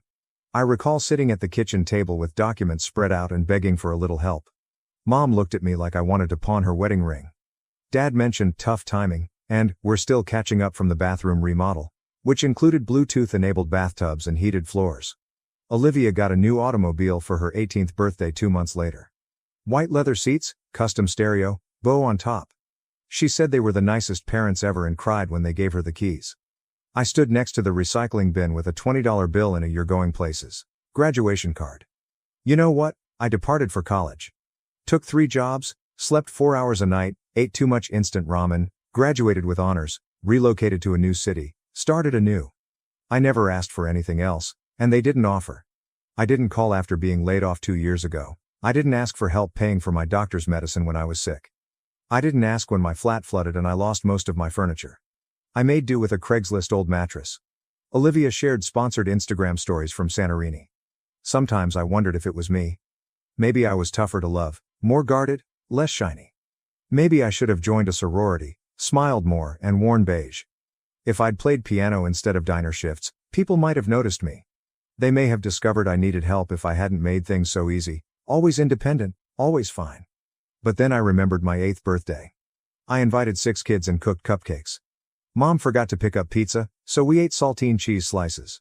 The event ended early since Olivia had a dance recital the next day. They said, "We'll make it up to you next year." Never did. Or my state science competition win. The school called home to inform them. "Nice job," was their final text. No supper, no frame plaque, no mention again. Olivia got a little role in a shampoo commercial, so they hosted a party with balloons and a future star. Cake. So, no, not me, never me. The change occurred earlier this year, not really looking for it. A local records office was where I went for unrelated address evidence for a job application. Administrative stuff. I saw a document with my name on it tied to an unfamiliar property address. I initially believed it was a typo or a similar name. Curiosity always spirals. I investigated. Several well-written emails, requests, and searches. The deeper I went, the tangles increased. There were unspoken, buried things. I'm the center. Not immediately, I didn't confront anyone. As usual, I watched and observed. Now I wasn't helpless. I had paper evidence. The more I discovered, the more tranquil I felt, Like I'd been underwater my whole life and didn't realize it until I came up for air. They exploited me, not forgotten me. My name, writes, quiet. I had something to make them listen. The morning after breakfast, I changed upstairs. I took time. Allow them to congregate around the tree, exchange gifts, and enjoy their festive glow. They were partly unwrapped when I arrived. Olivia opened something pricey and pretended to be astonished. Mom had that misty gaze she saves for sharing. You get any sleep? Dad said. I grinned. Enough. He nodded and watched Olivia admire her fancy tote. I sat silently, took the letter from my coat pocket, and placed it on the table with the coffee mugs and crumpled wrapping paper. No one noticed. Not yet. They would. Everyone notices eventually. Too late. They saw the envelope 10 minutes later. Mom noticed because God forbid anything sit on her reclaimed wood table without coasters, ceremony, or purpose. It seemed like a misdelivered bill or wedding invitation to her. What's this? She asked the room, not me. I took another drink of coffee and said, that's from me. Dad looked over from where he was tearing up wrapping paper, perhaps hoping something had fallen beneath the tree. You didn't have to get us anything, he replied, beaming like I gave them a stupid phrase mug. I know, I answered. I wanted to. That caught their attention. Mom sat down, turning the envelope. Should we open it now? I shrugged. But I'd rather you didn't. Obviously, they opened it. Father glanced over her shoulder as she broke seal. For a moment, it was just paper slipping free and pages crinkling. Olivia carefully folded the handles of her new designer purse like a newborn named after a French city. Silence broke up. Thickened. No need to glance up, I could feel it. Something between realization and nausea, like realizing your coffee's milk is sour after swallowing. Dad exhaled with his nose. Mom was skimming quicker now, flipping to the second and third pages like she could outpace her reading. Olivia gazed. What is it? They remained silent. She tried again, louder. What's going on? Still nothing. That was my signal. I figured it was time you knew. I stood slowly. Merry Christmas. Mom eventually inquired, what is this? Her voice was calm, not furious or confused. That, I add, is a copy of Grandpa Arthur's will. She blinks. I've seen his will. We handled the estate. No, I answered. You handled what you told me was the estate. You never showed me the full will, just said he left a few keepsakes and some cash that went toward funeral expenses. Staring at me, he blinks too much. That version didn't mention the rental property in Old Briar, I said. Probably because you were already collecting rent from it by then. Dad dropped the papers on the table like they burnt him. Where did you get this? Oh, you know, I said. Public records, title searches, tax filings, archived emails, a couple phone calls, a very patient lawyer. Olivia finally stood. Wait, what rental property? The one by the park? I asked her. The one you used for that photo shoot last year? Yeah, that one. She opened her mouth but said nothing. Mom started speaking again. Sweetheart, this isn't what it looks like. I grinned. That's funny, because it looks like you used my name, my inheritance, and my legal rights to fund your lifestyle while telling me there was nothing left for me. It wasn't like that, she rushed. It was complicated. It wasn't, I said. The will is extremely clear. The house was left to me, sole beneficiary, full title transferred, which means all that rent you've been collecting? Technically stolen? And the renovations? Unauthorized. Dad scratched his temples like this conversation was causing a headache. I hoped so. I knew you wouldn't understand, he murmured. You're always so dramatic. It made me giggle. Right, I'm dramatic. You edited me out of a family portrait and committed inheritance fraud, but sure, let's blame my tone. Olivia was perplexed, as if someone had pulled the rug out from under her and she hadn't fallen. But that house paid for my tuition. I know, I answered. And the car, and the Mexico trip, and probably a few handbags along the way. Her words were, that's not fair.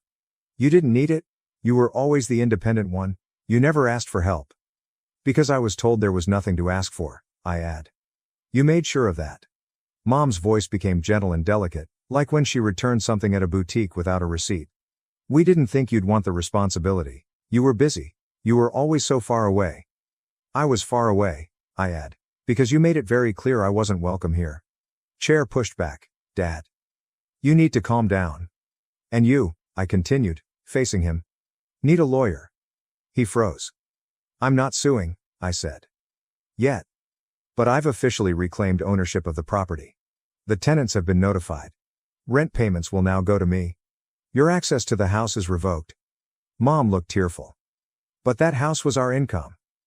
We depended on that? Tilted my head. Then maybe you shouldn't have stolen it. We're family, she muttered. No, I answered. You're people I used to be related to. There's a difference. Olivia crossed arms. You think this makes you better than us? No, I answered. Just not beneath you anymore. The silence wasn't peaceful. Loaded, dense quiet made your ears ring. No one moved. No one breathed. Dad regarded the envelope as if it may explode. Mom's face relaxed. Olivia looked like she needed a pinch to wake up. I grabbed my coat. Wait, Mom stood. Can't we at least talk about this? You just did, I said. For years. Every time you made a decision without me. Every time you left me out. Every time you told me I'd understand someday. Dad clenched his jaw. If you leave now, don't bother coming back. Standing at the entrance, I looked at them one last time. I think that's the first thing we've agreed on. Then I left. The air was keen, cold, and clean. It hit my lungs like a reminder that I was alive and standing. I got behind the wheel, started the engine, and drove. I didn't weep, didn't smile, just breathed. Sometimes the strongest statement is silence. Walking away is sometimes the loudest shout. 3 weeks elapsed before the first message arrived. Mom's short, polite, polished message seemed like she'd rewritten it 5 times and wasn't sure it would work. Hi sweetheart, we've been talking and we think there's been a misunderstanding. Can we chat sometime this week? Hope you're well.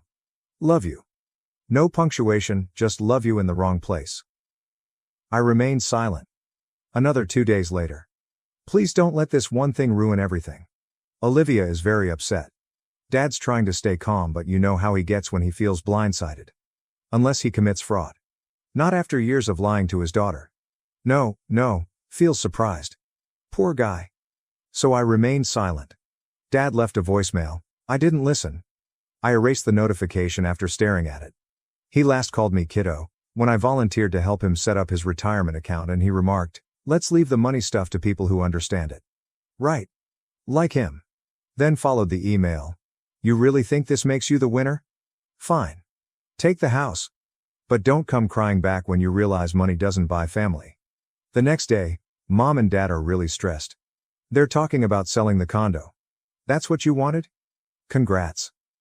That one I read twice, not because I felt horrible, but to understand how much my property loss was affecting the family finances. The house underpinned everything.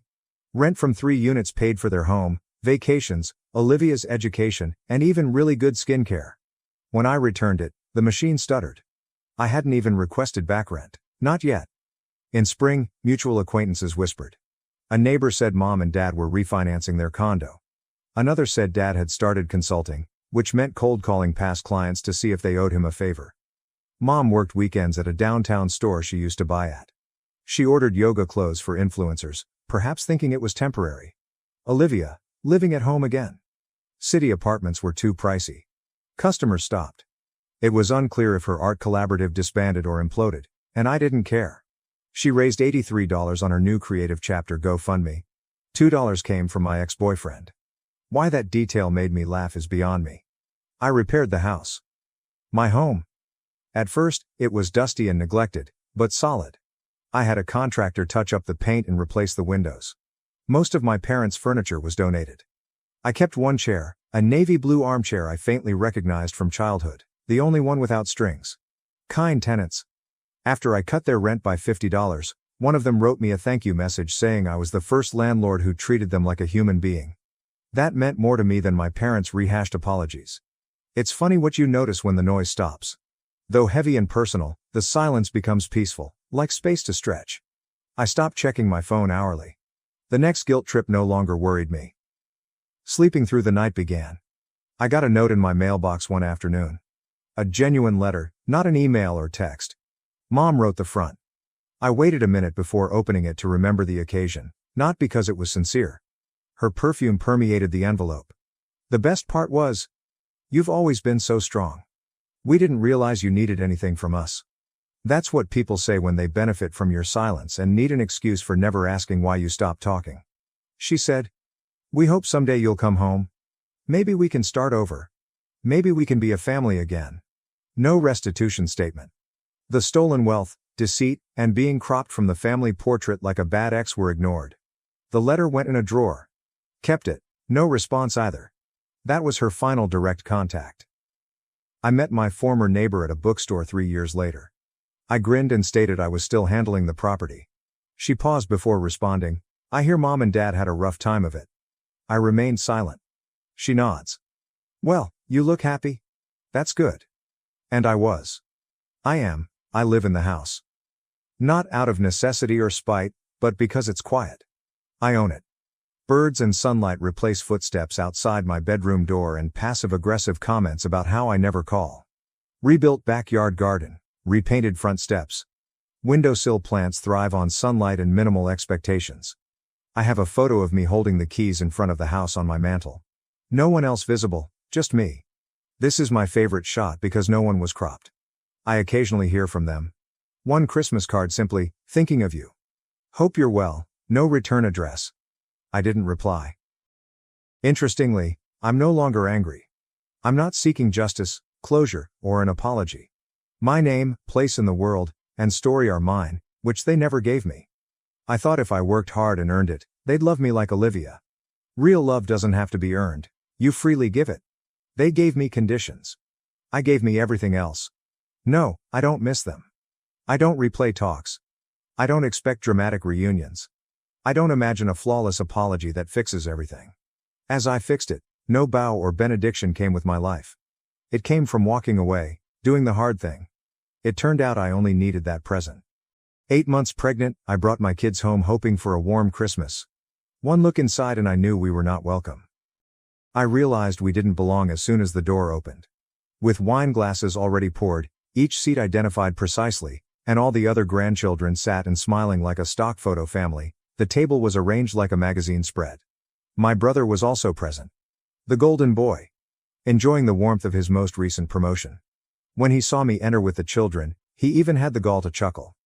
"Oh," Dad murmured, his face pressed hard and his arms folded. "We didn't anticipate your arrival."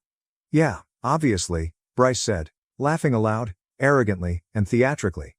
"Why is she in this place?" He smiled as if I were the office intern who happened to walk into a board meeting by mistake.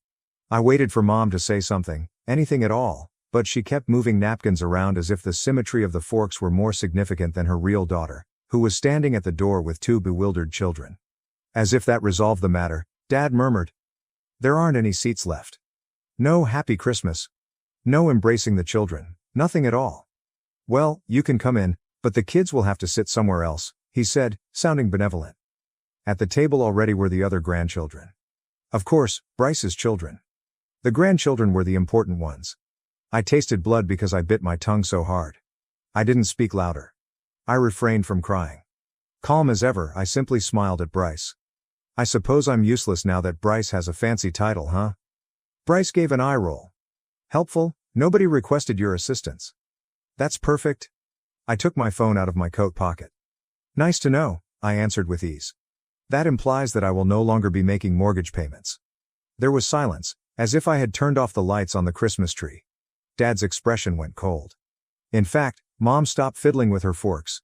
Suddenly less arrogant, Bryce sat up straighter. "You're kidding," he stated bluntly.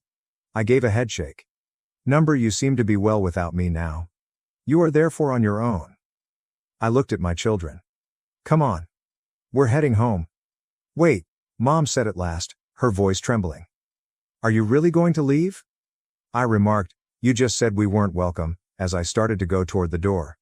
"I'm paying attention." My younger sister, Marley, was standing in the corner just before I left. She remained silent.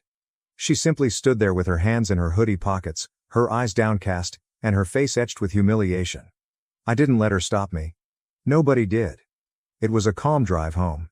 The kind of silence that, even when the radio is on, crackles. Grasping the present bag we were never able to offer, my youngest gazed out the window. Without a word, my oldest leaned his head against the seat. Even though he didn't yet have the words, I could see he understood. "What prevented Grandpa from wanting us there?" my child requested in a tiny voice. My hands remained solid on the steering wheel. I said, Because some people lose the ability to be kind. However, we don't. We recall. Belly first, Caleb greeted us at the entrance. How was it then?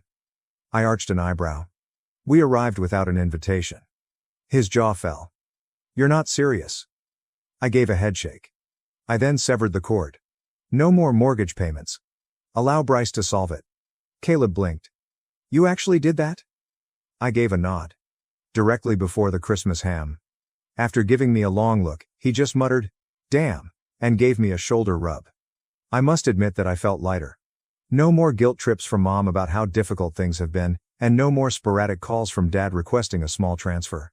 My family only recognized me when they were broke, so I could finally sleep at night without worrying about whether they were draining my bank account. A week went by. Then my phone chimed one night just after midnight. Once. Twice. Then 4 more times. I never even checked. I recognized the person already. Mom. I allowed it to ring. Caleb groaned as he rolled over next to me. She is tenacious. One more buzz. It was a message this time, but not from her. From Marley. Pick up. It's serious. My stomach nodded. I made a call. Marley responded right away, breathing rapidly. It's Dad, he has aches in his chest. Mom is going crazy. In bed, I sat up. Did she make a 911 call? Number she gave me a call. Then you. She did, of course. Marley paused. She started by trying Bryce. He didn't respond. He hasn't given her a call since Christmas, she said. Ever since his dismissal. I blinked. Hold on, what? Marley let out a breath. Indeed. He was fired. He was set up by a guy he believed he was dating, some sort of fraud. He could be sued. Back against the headboard, I sank. Karma, eh? This year, it was quick and on time. She would like you to attend, Marley said quietly. I shut my eyes. To be clear, I wasn't cold-hearted. However, it was difficult to ignore the picture of me standing in that hallway with my children gripping my coat and hearing that there was no space for us. I sighed nonetheless. I'll be there. I didn't let Caleb stop me. Don't let them pull you back in, he said as he kissed my forehead. I arrived without a knock. With one hand on his chest and perspiration streaming down his cheeks, Dad was slumped in a recliner. It appeared as though Mom had been crying for hours. Panic was thick in the air. Thank God, she said, hurrying toward me. Your dad is having trouble breathing. Have you made an ambulance call? She blinked. I assumed you. I took my phone out. Really, Mom? The paramedics arrived quickly, hooked him up. Vitals were checked. One said, it's not a heart attack. However, his blood pressure is really high. Caused by stress. I gave a snort. Startling. They removed him. Mom looked at me as if I were a lifeline while she stood there wringing her hands.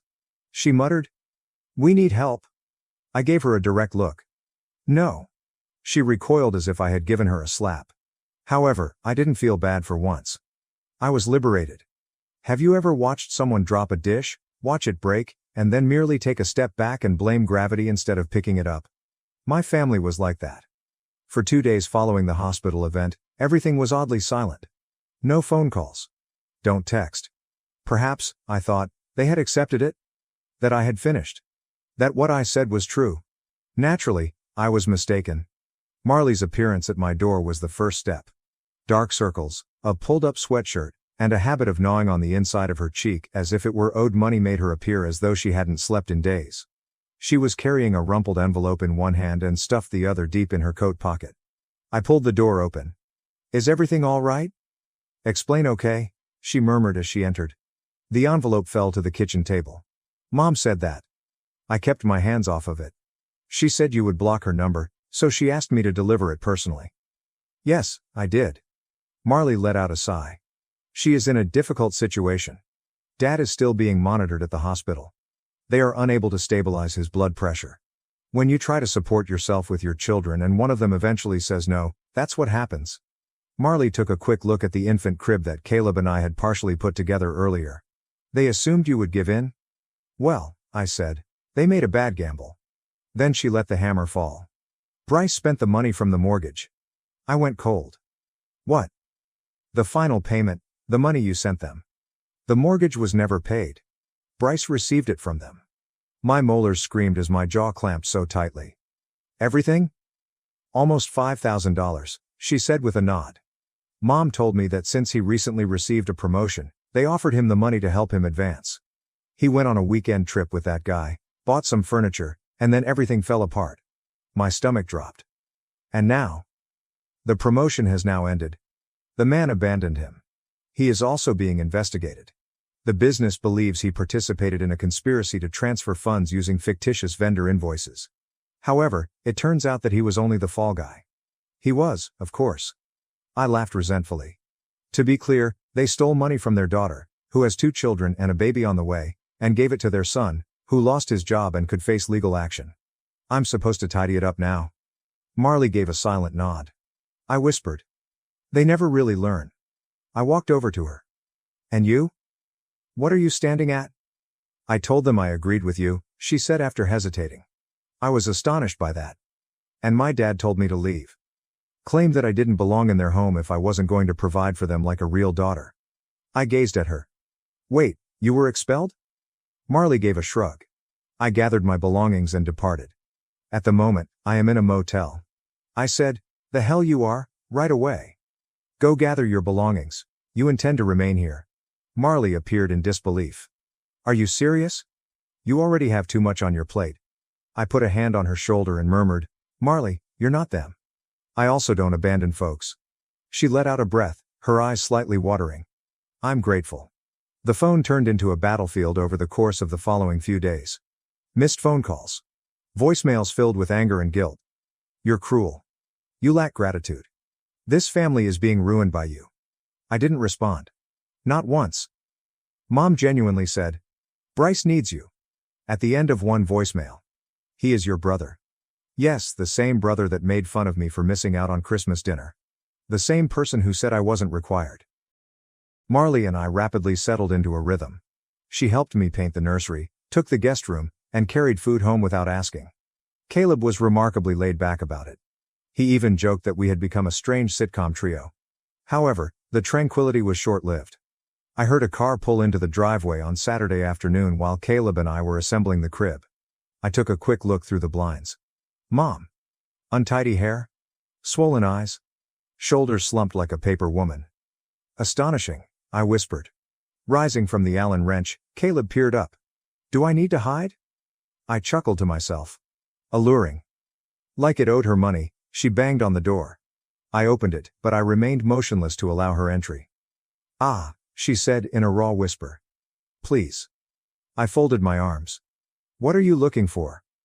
Your dad. He remains unwell. Additionally, we risk losing the house if we fail to make the next payment. I remained silent. She dabbed at her face. We had faith in Bryce. We believed he would look after us. We were mistaken. I arched an eyebrow. You think?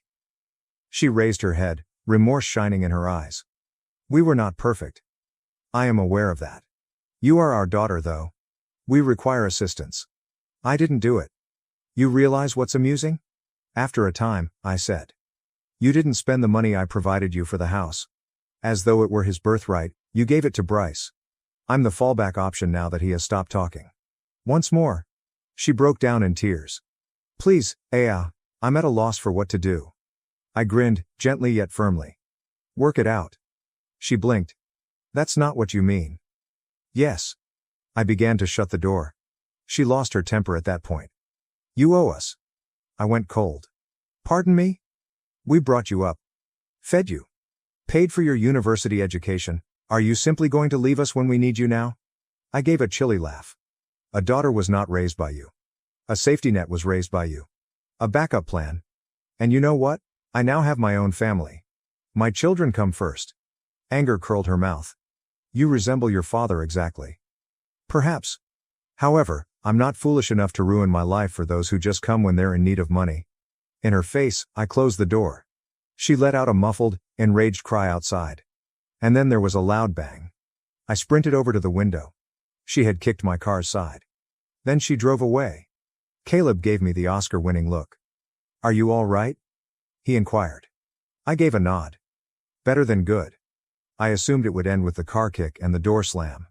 Mom's outburst felt like the last scene of a play that had already been cancelled without her realizing it. I thought perhaps, at last, they would retreat. However, my family doesn't die gracefully.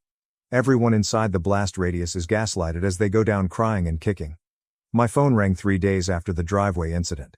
This time, Marley's name, not Mom's, was displayed on the screen. I replied. With a flat voice as if she already regretted being the messenger, she stated, "They're trying to make a deal." I let out a sigh and sank into the chair in the living room. They certainly are. Now what? Instead of just giving them the money, they want to know if you would consider lending it to them. I burst out laughing. Marley went on, obviously reading from a script in his head. Or perhaps you could temporarily place the mortgage in your name, and they'll make monthly payments to you. Did they say that really? Verbatim. I turned to see Caleb folding little onesies in the nursery as if it were a holy rite. I squinted. I'm going to assume that Bryce hasn't replied to them yet. Number complete silence on the radio. His accounts are locked. They are looking into him. And when the heat got to him, his boyfriend abandoned him. I cocked my head. This year, karma is ahead of schedule. Marley remained silent for a while. Ah, they're afraid. Really afraid. They are unlike anything I have ever seen. Well, I stated plainly. They need to experience what it's like to be completely helpless. A pause occurred. Just to be sure, Marley said quietly. Is there anything they could say to get your assistance? No. She let out a breath as if she had been clinging to a glimmer of hope for resolution. All right. Excellent. Since I informed them that I concur with you. I blinked. You told them? Hold on. Yes, she replied. I had had enough of acting. They treated you unfairly, I told them. That you were exploited. Perhaps none of this would have occurred if they had made even half the effort to help you that they did for Bryce. I remained silent for a moment. Something strange and unexpected clenched in my throat. And Dad lost it, she stated bluntly. Told me to pack my things and leave if I wasn't loyal to this family. I took a seat in front. What did you do too? I went out. I grinned, simultaneously feeling pleased and protective. Well done, girl. I was hoping they'd realize they pushed too far, Marley went on. That they would express regret. Mom attempted to call you again instead, accusing you of betraying them. I gave a sour laugh. They behave as though allegiance is worth money. As if, simply because they gave birth to us, we owe them unquestioning loyalty. Ah, they're falling apart. Everything, the home, the money. Even the way they look. At church, everyone is aware of Bryce. They feel ashamed. Let them feel ashamed. And then there was a knock. Over the phone, Marley heard it. Was that? Glancing through the slats, I made my way to the entrance. Bryce. Oh, you must be joking with me. Would you like me to remain on the line? Marley made the offer. I grinned. Number this is the one I've been anticipating. I didn't bother to cover my face as I cautiously opened the door. Bryce had a terrible appearance. Not shaven. Cheeks that are hollow. Wearing a pricey jacket that no longer suited his shoulders properly. Ah, he muttered in a strained tone, can we have a conversation? I simply moved out of the way so he could enter without responding. He did not sit. Stood there in the center of my living room, his eyes flitting about as if he couldn't stand staring at me for too long. I made a mistake, he began. I'm not joking. He flinched. They said that I was the reason you stopped helping. No, Bryce. Because of them, I ceased to assist. You were simply the last straw. He swallowed hard and nodded. I had no idea they had given me your money. They simply stated that they had put it aside. If I knew, I wouldn't have accepted it. I extended a hand. Don't tell lies. You usually take it, therefore you would have taken it anyhow. That is how we differ from one another. You anticipate receiving a bailout. I anticipated surviving on my own. He winced. I am aware of my error. Ah, I lost everything. My work. My standing. I was taken advantage of by the guy I was seeing, played me like a complete idiot. I shrugged and replied, I could have warned you. But at Christmas I was too busy getting treated like trash. He shut his eyes. I'm worthy of that. You do, damn it right. Silence fell. I came to ask for help, he stated after giving me a serious look. I squinted. You're really brave. I'm not requesting money, he added hastily. I simply need somewhere to stay. Only for a short time, perhaps a week. I've been lounging on the couch and I'm at a loss for things to do. I blinked slowly. After everything, do you really think I'm going to take you in? There is nowhere else for me to go. I folded my arms. You possess them. There are those who gave you thousands without asking. The people who consistently picked you over me. They expelled me. My mouth fell open. Hold on, what? He gave a resentful nod. I told them I couldn't help with anything financially after I lost my job. After the whole incident with the company. And Dad simply lost it. I was dead weight, they said. Said that he ought to have disconnected me years ago. Then instructed me to get my belongings. I gazed at him. So, let me clarify something. The moment you received your promotion, they tossed me out, both financially and emotionally. They put all of their money on you. And they kicked you out when you failed. His jaw tensed as he nodded. They took advantage of me. Similar to how they took advantage of you. I gave him a serious look. At last, you understand, I muttered. Dejected, he stood there. He said, I'm not staying forever. All I need is somewhere to breathe. I looked back at my brother after glancing down the hallway where Marley was playing Uno with my children. All right, I replied. The couch is yours. No grievances. Have no expectations. I'll kick you out personally since you act entitled. He gave a quick nod. I won't. I promise.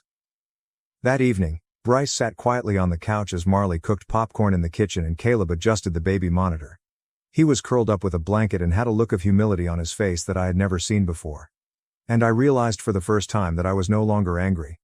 I had just finished. I'm done being the backup. All the others have been held together. I'm done acting like self-respect was more important than blood. It was also pleasant. 3 months. That is the amount of time that has passed since I last spoke with my folks. No voicemails that make you feel guilty. Not at 11 p.m. crises. Not a drive-by drama. Nothing but quiet. And the beauty of that silence is beyond description. It's quiet in my house now. Marley's still here, but only temporarily. She's been saving up for her own apartment and already has a spot in mind. Bryce? He stayed for almost 2 weeks. The first few days were awkward, like two ex-rivals imprisoned in the same sitcom. But slowly, something altered. Without being asked, he began to assist. Got groceries. Cleaned the dishes. Even assisted Caleb in completing the crib. Baby clothes were folded like origami by the man who used to laugh in my face. That is what humility does to a person. One peaceful morning, he promised to call and left a thank you note. Strangely enough, he kept it. I get a text about once a week. Occasionally, it's just a meme. A check-in at other times. Although we are not close, we are now honest. That's a beginning, and me? I can breathe more easily. The baby will be born any day. Being a big sibling is something my oldest talks about as if it were a promotion. Caleb has never been more thrilled and worn out. I've made our house a haven for recuperating siblings, he quips. Perhaps I have. And perhaps that's all right. Something I didn't anticipate? They are not missed. Yes, I do miss the thought of them. The idealized portrayal of parents who love unconditionally, don't keep score, and wouldn't dump their daughter as soon as a more attractive model appeared. However, the authentic versions? The ones who repeatedly selected Bryce. Who viewed my assistance as a duty instead than a favor. I don't even miss them. One Saturday afternoon was the lone true surprise. When an unknown automobile drew up to the curb, Marley and I were enjoying some lemonade on the porch while assessing the neighborhood's gardening. A female emerged. Older, slim, anxious energy. Marley froze next to me and said, "Mom." "Really?" I whispered.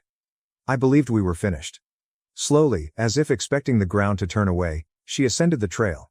Without a grin or a greeting, I stood with my arms crossed. "Ah," she uttered. Dry and strained voice. "I must speak with you."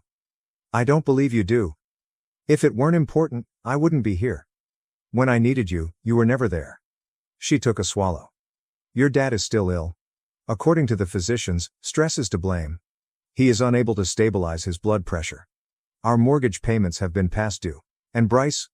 Her voice trailed off. "He's not returning." I gazed at her. In a whisper, she said. "We gave him everything. Every penny we have saved. Our whole trust. We thought he would look after us." "You had faith in him," I clarified. "Not within me?" She gave me a frantic look. "We did something wrong." "No, Mother. Forgetting to send a birthday card is an error. There was a pattern to everything you did." Her eyes filled with tears. "The house is going to be lost. I gave a shrug. It sounds familiar. Her mouth quivered. Are you truly going to let us disintegrate? You did already, I responded quietly. It wasn't until the money stopped that you noticed. Shuddering, she took a step closer. We require assistance. I gave a headshake. You must assist yourself. Similar to what I have been doing for years. She gave me a blink. So that's it? Are you finished? As soon as you informed my children that they would not be seated at your table, I was done. That was like a kick to the stomach. She inhaled nervously. You were raised by us. Number expectations were raised by you. Yes, you fed me. I was housed by you. But you made me into an ATM with a heartbeat the moment I was able to breathe on my own. Her voice changed. You're being mean. I chuckled. It's funny. I used to believe that you only called when the rent was due and ignored my birthdays. She parted her lips to retaliate, then shut them. It was visible to me. That little flash of insight. She was unable to deny that glimmer of reality. With composure and finality, I said, I hope you figure things out. But I'm no longer your answer. I pivoted to enter. She took hold of my arm. One final desperate shot. Ah, we are your family. I gave her a stern, unflinching stare. Number this residence is occupied by my family. You are merely a former debtor of mine. I withdrew and went back inside. She didn't follow. A couple of days later, Marley entered the kitchen with her phone in her hand. You know what? She said. I arched an eyebrow. The house was put up for sale. I blinked. That quick? I suppose they had no other choice. I remained silent for a while. I just stirred my coffee. How are you feeling? She inquired. Free, I murmured. I meant it too. I occasionally ponder what would have happened if I had simply continued to make payments. If I had remained cheerful over yet another Christmas meal with my children seated at the foldable table and Bryce receiving the centerpiece. If I had told myself it wasn't so horrible and ignored that gut punch moment. However, I didn't. I got to my feet. And they were the ones left in the cold for the first time in my life. My stepmother always acted sweet in front of others, but behind closed doors, she quietly pushed me aside and favored her own children. My dad would say I'm his biggest disappointment at 32 degrees Fahrenheit. Not due to legal issues. Not because I'm jobless. Not because I've done something wrong. Because I lived my life my way instead of following his plan. My father, James, likes things his way. Control, looks, and family devotion have always been his priorities, as long as it benefits him. When my parents divorced, I was 10. Externally, the divorce was not ugly. But my dad moved swiftly.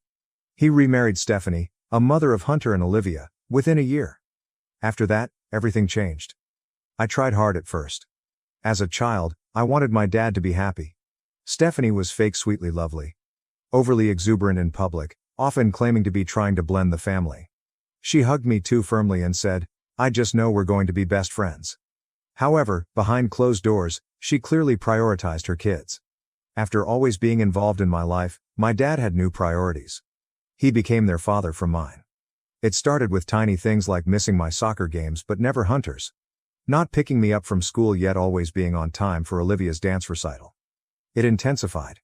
By 14, I was expected to babysit, help with duties they never had to do, and appear like a good big sister while they got away with everything. If I protested, my dad would sigh like I was exhausted and say, they need more attention. You're old. Be mature. Stephanie took a more direct approach. She called me selfish. My dad depleted my mom's college savings account, the final straw. Mom battled hard in court to get that money back. However, the harm was done. I was mad. Last year of high school, I scarcely spoke to him. I returned only for holidays after leaving for college, which I funded for myself. My relationship with him never restored after years. I still received family function invitations, but they always felt like a chore. I could tell my dad and Stephanie saw me as the problematic child who refused to play happy family. Hunter and Olivia were golden children. It's my dad's birthday party. Stephanie was planning an extravagant, invite everyone we ever met party for him. Going wasn't my plan. My aunt, one of my few allies, persuaded me. Just stop by for a while, she added. Maybe things changed. No, they hadn't. I sensed it when I entered. That familiar, unwanted strain. Long-lost friends were there. I got polite nods instead of hearty greetings. Everyone talked around me, but no one included me. I spotted my dad laughing with old acquaintances across the room. When he saw me, his smile wavered for a moment, like he was surprised I showed arrived. I regretted coming when I saw a small table at the entryway. Name tags existed? Stephanie said this helped people mingle at earlier occasions. It was hers. Most tags were typical: Uncle Mark, Cousin Rachel, Neighbor Tom. I spotted I froze. It wasn't only my name on my tag, it mentioned something else, something stomach-turning. Staring at it, I lifted it up. From across the room, I heard a familiar laugh. Stephanie. She watched me. She holds a wine glass with a grin. My chest heated as I grasped the name tag. The outcome was not what she expected. I held the name tag for a second. My brain took longer to digest what I saw. My name. But someone wrote below in smaller letters. The letdown. It seemed like a joke at first. An offensive joke. Possibly a cousin being silly. Maybe a mishap. Stephanie laughed though. She was across the room at the bar when I looked up. She sipped wine carelessly. Met eyes. A slow, contented grin grew across her face. I felt my pulse in my ears. Several folks observed me standing there. A few glances at me. I felt it even if no one spoke. This is expected. Don't cause a scene that was almost audible. The name tag was returned to the table after a deep breath. I streamlined it to match the others. I nearly laughed. Of course, naturally, she did this. It was typical Stephanie, not insulting. Something not obvious enough to call her out on. Something subtle enough to make me look like the problem if I reacted. I should have known something like this was coming when I entered. A hand stroked my shoulder, and I looked to my aunt, the only family member who had ever understood me.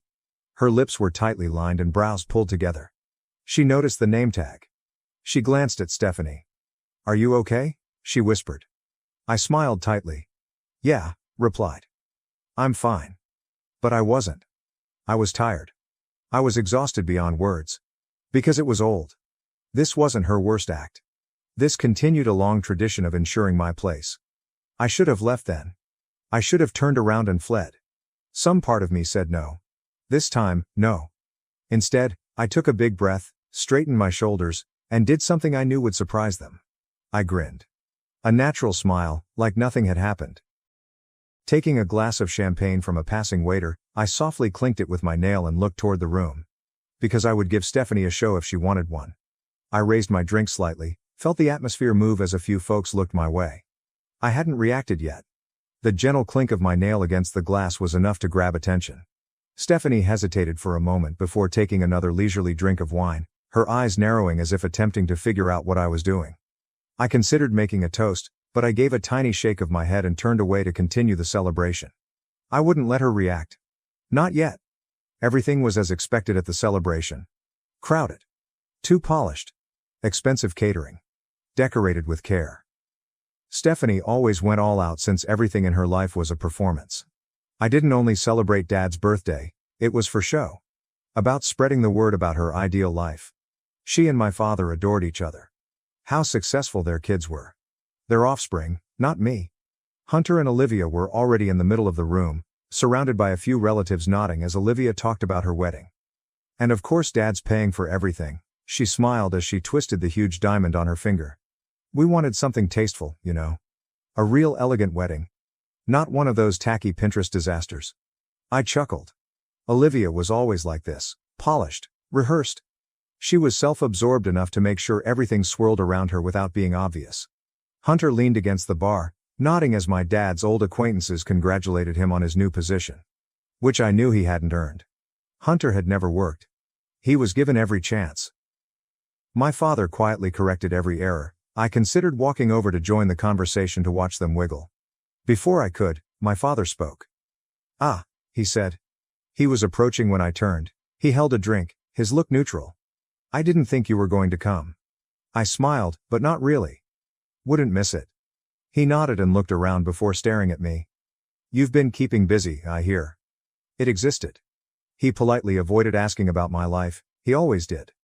I nodded. Yeah, work's been good. I bought a house last year. He raised his brow. A house? Yep. Sipping his drink, he asked nothing else. One thing about my dad. Whenever I did anything that prevented him from seeing me as a failure, he loathed me. Every time I did something without his money or aid, it eroded his narrative about myself. I was lost. Selfish. Immature. He disliked that. He liked the me he could shake his head at. The version he could pitifully describe when asked about me. He was obviously thinking of something to say. A sly dig. Stephanie's voice severed the talk like a knife before he could. Well, she remarked, standing up behind him, at least she finally did something responsible. Just then, my chest started heating up again. I went to her and saw her beaming, like she was so thrilled to see me. I recognized the look. I'd seen it 100 times. Stephanie would insult you in person, and if you got offended, you were the problem. It was a joke. You were oversensitive. I should have left. Should have let go. But I didn't.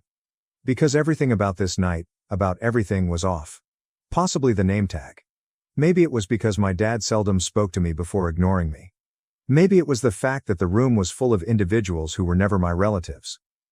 Whatever. I was done. I tilted my head at Stephanie. I said, you know, I was going to let it go, quietly. But I have to ask. Whose idea was the name tag? I saw a little spark on her face. Oh, come on, she laughed. You always take things so personally, it was funny. I nodded. Right. Hilarious. Sipping wine, she shrugged. You know, if you spent less time being angry all the time, maybe you'd be. I cut her off with a finger. Actually, I answered calmly, I think you're right. She narrowed her eyes. About what? About making a joke, I turned, raising my glass. Because now that I think about it, I have a joke too. She blinked in surprise. My father shifted awkwardly beside her. My smile was slow and comfortable. I'd like to make a toast. Suddenly, the room quieted. Not all at once, not now. As inquisitive individuals looked at me, talk slowed. Because people adore toasts, especially surprise ones. I felt my father tighten beside me. Stephanie giggled and shifted her weight to ignore me. Oh, come on, you don't have to. I smiled and extended my hand. No, really. I insist. With more people looking at me and whispering curiously, the room altered. Some attendees grabbed their drinks for a light-hearted toast. What was coming was unknown. Stephanie's smile tightened, but she kept her cool, believing I was the same person she'd always known. The individual who took every insult, let everything go, and never fought back. My dad got more agitated. He knew me better than she. He tightened his glass grip and looked at me for the first time all evening, not through me, around me, or at me. I raised my glass after letting the silence build, building anticipation. To my father, I said, almost chattily. And to Stephanie, of course. Because without them, I don't think I would have learned one of the most valuable lessons of my life. I sipped champagne slowly. Stephanie breathed a little laugh. Oh boy, here we go. A few laughed. They assumed they were joking. They believed I was going to make fun of myself or smooth things over like usual. I grinned. No, really, I mean it. Because I think we often learn the most from the people who challenge us, don't you? I looked at my dad. Dad, you always told me that family is supposed to build each other up. That we should support one another. Celebrate each other's successes. My father's throat bobbed as he swallowed, strengthening his drink grasp. He didn't like the direction. I said. And I used to believe that. I really did. But then, somewhere along the way, I realized something. The room was nearly silent. Stephanie's fingers were so tight around her wine glass stem that I thought it would break. I gently placed my glass on the table next to me. I realized that for some people, support only exists when you fit into the version of yourself they want you to be. That as long as you play the role they've written for you, whether it's the golden child or the black sheep, they'll keep you right where they need you. And if you step outside that role. I shook my head and exhaled hard. Well, that's when they show you how they really feel. A few unpleasant crowd shifts were heard, looking at each other. Olivia awaits my father's response before determining how to feel. Hunter smiled like this was his entertainment. Stephanie smiled, but her knuckles were white. I used to think that if I just proved myself, if I worked hard, if I was successful, if I played by the rules, you'd see me differently, I murmured, softening but not slowing. But I get it now. It was never about me. It was never about what I did or didn't do. Stephanie spoke, likely to interrupt me. But I stopped her. I returned to my dad. Because I was never intended to succeed, right? His expression briefly changed. I exhaled and rolled my shoulders after letting that hang. But I did. I built something for myself. I made a life that has nothing to do with this family. And let me tell you, it's been the most peaceful, fulfilling thing I've ever done. I could sense people's doubts and interest since they didn't understand what I was saying. I was tired of letting them believe Stephanie and my father's years-long construction of me. Stephanie forced another laugh to recover control. "Oh, come on, this is ridiculous. It's just a name tag." I looked at her. "You're right," I answered effortlessly. "It is. But it's also a pattern. A lifetime of moments just like this. Little digs, little jokes, little ways of reminding me that no matter what I do, in your eyes, I'll always be the disappointment." Dad cleared his throat and stepped forward. "That's enough." Met his gaze directly. "Oh, I agree. It is enough." Before anyone could grasp what was occurring, I took up my glass again. It was slightly elevated to let my next remark settle over the room. "To the last time you'll ever see me?" A deafening hush. My father was tense. Stephanie lowered her jaw before closing it. Somebody in the back said, "Wait, what?" I put my drink down, turned around, and headed for the door without saying a word. I felt their gaze. Can feel panic setting in. Because this was different.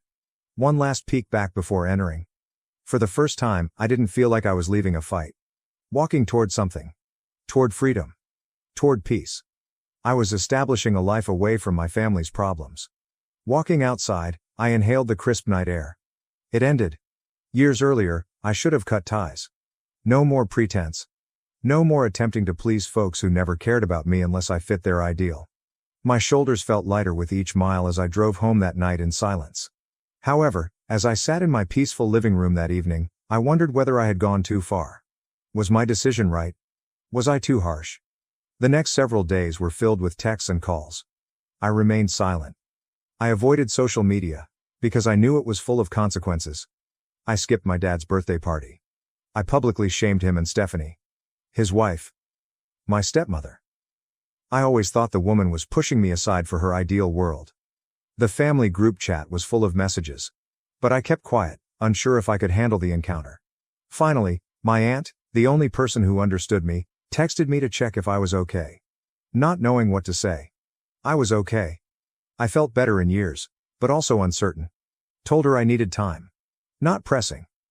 Dad called me the next morning. "Where are you?" he questioned in his usual tone, which usually made me feel like I had disappointed him. "I'm home," I said.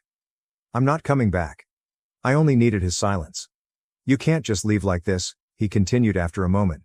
"This family, we have to stick together." There was no hesitation. Not if sticking together means pretending to be someone I'm not. Not anymore. It was our last conversation. I avoided all family events, weddings, birthday celebrations, and whatever else they planned, for weeks. The rest of my family either agreed with my dad and Stephanie's perception of me or pretended nothing had happened. The grapevine told me my dad was hurt. Stephanie was outraged. My brother and sister disapproved of my scene. None of it disturbed me. I knew my decision was right, for me. I continued living. Still strong. Although cutting them off was difficult, I experienced a sense of tranquility I hadn't felt in years. No family member has talked to me since then. So I ask. Am I a hole? For leaving like that? For toasting and totally chopping them off? Did I overreach? Am I justified in finally sticking up for myself? I'll never please my dad.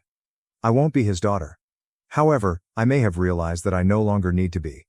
Reddit, inform me. Was my behavior inappropriate? Was this overdue? I bought a condo with a parking spot but was told to pay $175 per month or my car would be towed even though I legally own the spot. Original post. I bought my condo brand new in 2014. It was a small building, approximately 32 units on 4 floors. It is in a really nice location and I paid a fair amount for my unit. When I first moved in, we had a condo management company, who did a fine job. Unfortunately, late last year we discovered at the board meeting that someone had now owned over 50% of the condos. This person is someone who on several occasions had tried to pressure me into selling my condo to her. She was offering less than what I paid, and I wouldn't be able to find an equivalent condo in the same area for the amount she was offering. This person basically voted by herself to dissolve the condo board, and elected herself as the sole person in charge of everything. Today I received a letter from our new condo overlord which states, by March 1st our parking spots are no longer going to be available. If we want to keep our spots we must pay $175 per month. Failure to do so will result in our cars being towed. I have paperwork from when I bought my condo. Parking spot number 3C was included in my purchase. When I pointed this out to her about this, I was told to more or less go fuck myself, and if my car is there on March 1st it will be towed. I basically have a single day to figure out what to do. Since this comes into effect tomorrow, do I go try to find legal advice right now? Relevant comments. Comment: you definitely need a lawyer. The condo board must comprise at least 3 owners, and must act in the best interests of all owners. There are provisions in the Condo Act to force a board to do things or not do things. In one case, the board was ordered to personally pay legal costs and the costs of restoring a parking lot to its original condition. I am going to meet one tomorrow for a consultation. I managed to get 2 other owners to go on board with us fighting it. However, I did find out that the board does actually have 3 owners. One of them is apparently her husband, and the other is someone who is related to her. Neither she or her husband actually live in the building. OOP added more on what the new owner has done to the complex. I am probably going to move because everything is going to shit. She has done almost no maintenance, and the person who was responsible for cleaning the general use areas was let go. We have had 2 of the 6 washing machines broken since Christmas. If my car is towed tomorrow, what legal recourse do I have? Because according to what is written down on my ownership is I own spot number 3C. Edit: I have managed to get 3 other people in our building together to go see a lawyer tomorrow. To explain a few things, I do have a title to my parking spot, that from my understanding basically says I own that parking spot. We only have around approximately 18 parking spots, and there are more tenants than spots available. I have nowhere to park aside from my parking lot. Street parking is basically good for an hour tops, and trying to find a place is like looking for a needle in a haystack. I found out today she isn't the sole overlord of our condo board. Apparently the other 2 board members, one is her husband and the other is related to her. Her husband owns a towing company. Apparently someone is moving into the building tomorrow and has paid for my spot, so if I am not gone by midnight she is towing my car. Update: I wanted to thank everyone for the advice. Me and several other tenants got on board with a lawyer, who promptly wrote her a rather verbal letter, which kindly and suggestively told her to pound sand. Since that letter she has completely stopped and retracted all her statements about parking no longer being ours. On top of this, one of the other tenants apparently tipped off a Toronto newspaper. I haven't seen an article, however. In response to this, it seems like she has completely changed her mind, launched a policy on maintaining the building. Now we have someone who actually seems to come every day to properly perform cleaning and maintenance. Sadly, regardless of all these changes, I am planning on getting out ASAP, because unfortunately I feel after a few months she will probably change her mind, AITA opinion on everything. Edit: I forgot to mention, on the night she threatened to have people's cars towed, both me and another person recorded the tow truck driver trying to set up a tow for my neighbor's car. After confronting the tow truck driver about how he was illegally trying to tow someone's car, he immediately took off. We passed that along to the lawyer.